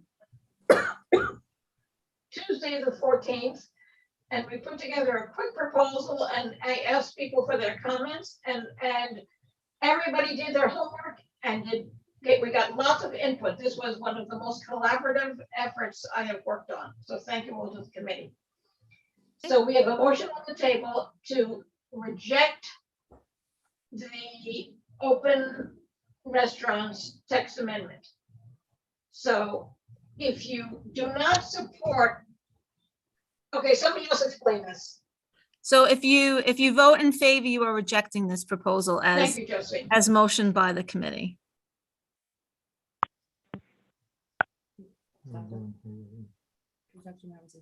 Joe? Joe, I'm in favor of the rejection. Thank you. That was well said.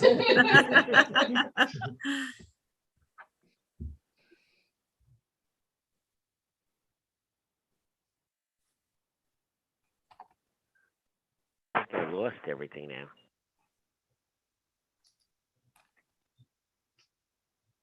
Okay, yep, we had 37. Dr. Maury's in favor. Yep, two in favor, yeah. Okay, so, okay, we have everybody voted.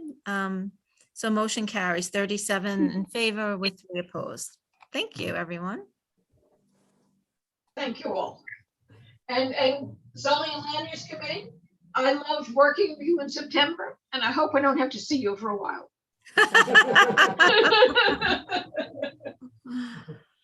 Thank you very much to Doris, and really thank you to our zoning and land use committee who had all those extra meetings tucked into this past month. So thank you for making the time. And All right. some of us are also on TNT. Yes. Thank you. And next item on our agenda is old business. If we have any old business to address. I see none. Okay, seeing none. Oh, wait, Oh, wait, I'm sorry. Julie. Julie, I I'm have sorry. just a quick question, and I didn't know when I should ask it. Is there an update on Bocce? Because we had rejected the liquor license. Yeah, so the quick update is that Bocce was without a liquor license for several weeks. How many? 9 days. I think it was more than that. It was like about 2 weeks. And so they did get their liquor license restored. They were quiet for a few weeks. Then they were noisy again for a few weeks. And now the police have spoken to them again, and they are quiet again. So we are keeping a watchful eye. Thank you, Julie. Thank you. I see Barbara has her hand up as well. Yeah, just as a follow-up with Bocce, because that's one of the ones that I was focused on this past spring. The traffic there is still horrendous. And it's not only there, it's in many other places, but that's a very terrible corner as cars park along, I'm going to say their shacks. And block the crosswalk there too. And block the crosswalk. And so that you have 2 lanes of traffic, but it really turns into 1 lane where people take turns. And I want to know how and when and what do I have to do to get enforcement. I had spoke to our community affairs officer, if you want me to be me at a 6A precinct meeting or at a Dyker Heights meeting or anything, to show that we're putting pressure, that we really want more enforcement. I don't know what it is we're going to do, but I have to tell you, it's just terrible. I want to go out at night and it's just terrible. Not even to park. I understand that, but it's just even the driving, because the cars just deposit themselves wherever they want. And it's not only at night, it's all day long. People are bending their cars to go get a cup of coffee up the side streets, one-way streets like 76th off of 13th, Dunkin' Donuts. I mean, what do we have to do to get some people to start putting tickets on cars when they double park and block traffic? And one could say the same thing about 86th Street. I can't even go there anymore. It has just gotten to be absolutely awful, the way it looks. And these motorbikes that are parked all kinds of ways, like taking up millions of parking spots. It's gotten to be absurd, quite frankly. And, right. And I remember last spring, we were told by the precinct or maybe it was even Justin's office, that there was going to be enforcement on the motorized scooters and bicycles, that they just drive any way they want, in and out of traffic, on sidewalks. I almost got run over twice this summer, coming out of a store on the sidewalk. So Josephine, whatever you could do to help, if you want me to be there, I will, but council meetings tomorrow night. What was that? I'll send out the link. The precinct council meetings tomorrow night. I will send you out the link. Well, I mean, just as long as we're being very specific about things, 101st Street and 4th Avenue, Positano has a street shed on 4th Avenue and another one on 101st Street, and they valet park. And 4th Avenue southbound towards the Mill Parkway, where there has been a serious accident and a fatality. They are allowed to take up 1 lane of traffic and sometimes a half a lane for their valet parking sign, and nobody does a thing. I live down the block from there, and this is a constant problem there as well. All right, we have a hand up from Jonathan Bova. Jonathan? Oh, Jonathan, you're on mute. Yep, sorry. That was I should know better. Anyway, so my comment is about the parking with the restaurants. So I definitely agree, like the bigger restaurants are, but it's really the valets that are putting the cars there, right? Because they have valets, people are getting out of their cars, they're not thinking about where their car is going. So the valets are taking up all these spots and they're blocking crosswalks and putting them in front of the outdoor structures. Is it possible that, I think on, was it 85th and 5th, there's that huge parking garage. Centuries used to have a parking garage. There's one on 92nd. Is there a world where these restaurants can pay to put cars there while people are eating and then get them off the streets? You're all smiling like this has Yeah, been because brought up, maybe? it's been, Steve, I'll let Steve answer it. Yes, Jonathan, we have looked at this, but I'll let Steve answer. Go Yeah, ahead. Steve. not only did we look at it, Jonathan, we had full compliance with Century. They actually had, they signed an agreement where they would allow people to bring their cars, or the valets, to there and then park them, okay? And we tried very hard to get everybody to do this, but for whatever reason, okay, we gave them the parking space and we said, why would you? I think they just like parking it right there. Okay. I think they get greased when they stop, and they just park them out in front, and they're very happy to do that. They had the ability to do that. We figured that at least from, say, about 84th Street to, into the 90s, they could just bring them over there, have a car that would go back and forth, and you'd have to wait 10 minutes to get your car. You can do that at many places where you have to wait for your car. For whatever reason, they chose not to do it. And I also point out to you that right now, of course, they're closed, and I don't know what that would have to do with the parking lot, because it was owned by them, by Century. But it would seem to me that it'd be a spot that if we looked at it real carefully, maybe we get somebody to buy that parking lot, and then we could make some kind, ask the city council to look at some kind of a rule, some kind of a law that would say that they have to park them there. But we did look at it. We actually did it. Okay, we actually did it. We actually had some people that were complying with it, and and I don't know why it wouldn't be used. Yeah, I mean, I don't know if there's something where you could say, like, listen, you can have one or the other. You can have your outdoor park, you could have your outdoor structure, or you could have valet parking, whichever one you want to choose, but you can't have both because they're both creating issues. I don't know if that's something that should be brought up. I do understand as someone who is in marketing that, like, if you put nice cars outside of a restaurant, it catches people's eyes. They want to come in. So you put these nice cars out there, it makes the place look, fancy and whatnot. But that's only like 2 or 3 cars. I mean, there's 50 people more than 50 people in a restaurant. That's like 25 cars. It easily can go. You don't need to see someone's Toyota Camry. It could just go right in the line, I cede that issue to you. I worked on it. We went nowhere, but please pick up the baton. And I would just like to add one more comment on both the zoning resolution and the transportation resolution. Call your elected officials and tell them how we voted. Tell them to support their communities. Thank you. I just want to add also those valet parking, they park and block your driveway. And you just don't know like who owned this car. You need to go somewhere. Right. And you can because they block your driveway or coming in. So what happened is we have to go like look for parking for an hour while you can't park on your own driveway because they're blocking. Very true. Thank you all. And now we will check in if there is any new business. Yeah, I have new business. Could I make a motion to adjourn? I'll second that. Just happens to be the next item on our agenda. And yes, that is a favorite. So without further ado, Judy, and followed by Dan, we thank you all for your time, for your input this evening, and we wish you a happy and healthy month until we see you next month on Zoom on October 18th. Thank you for the work. Thank you.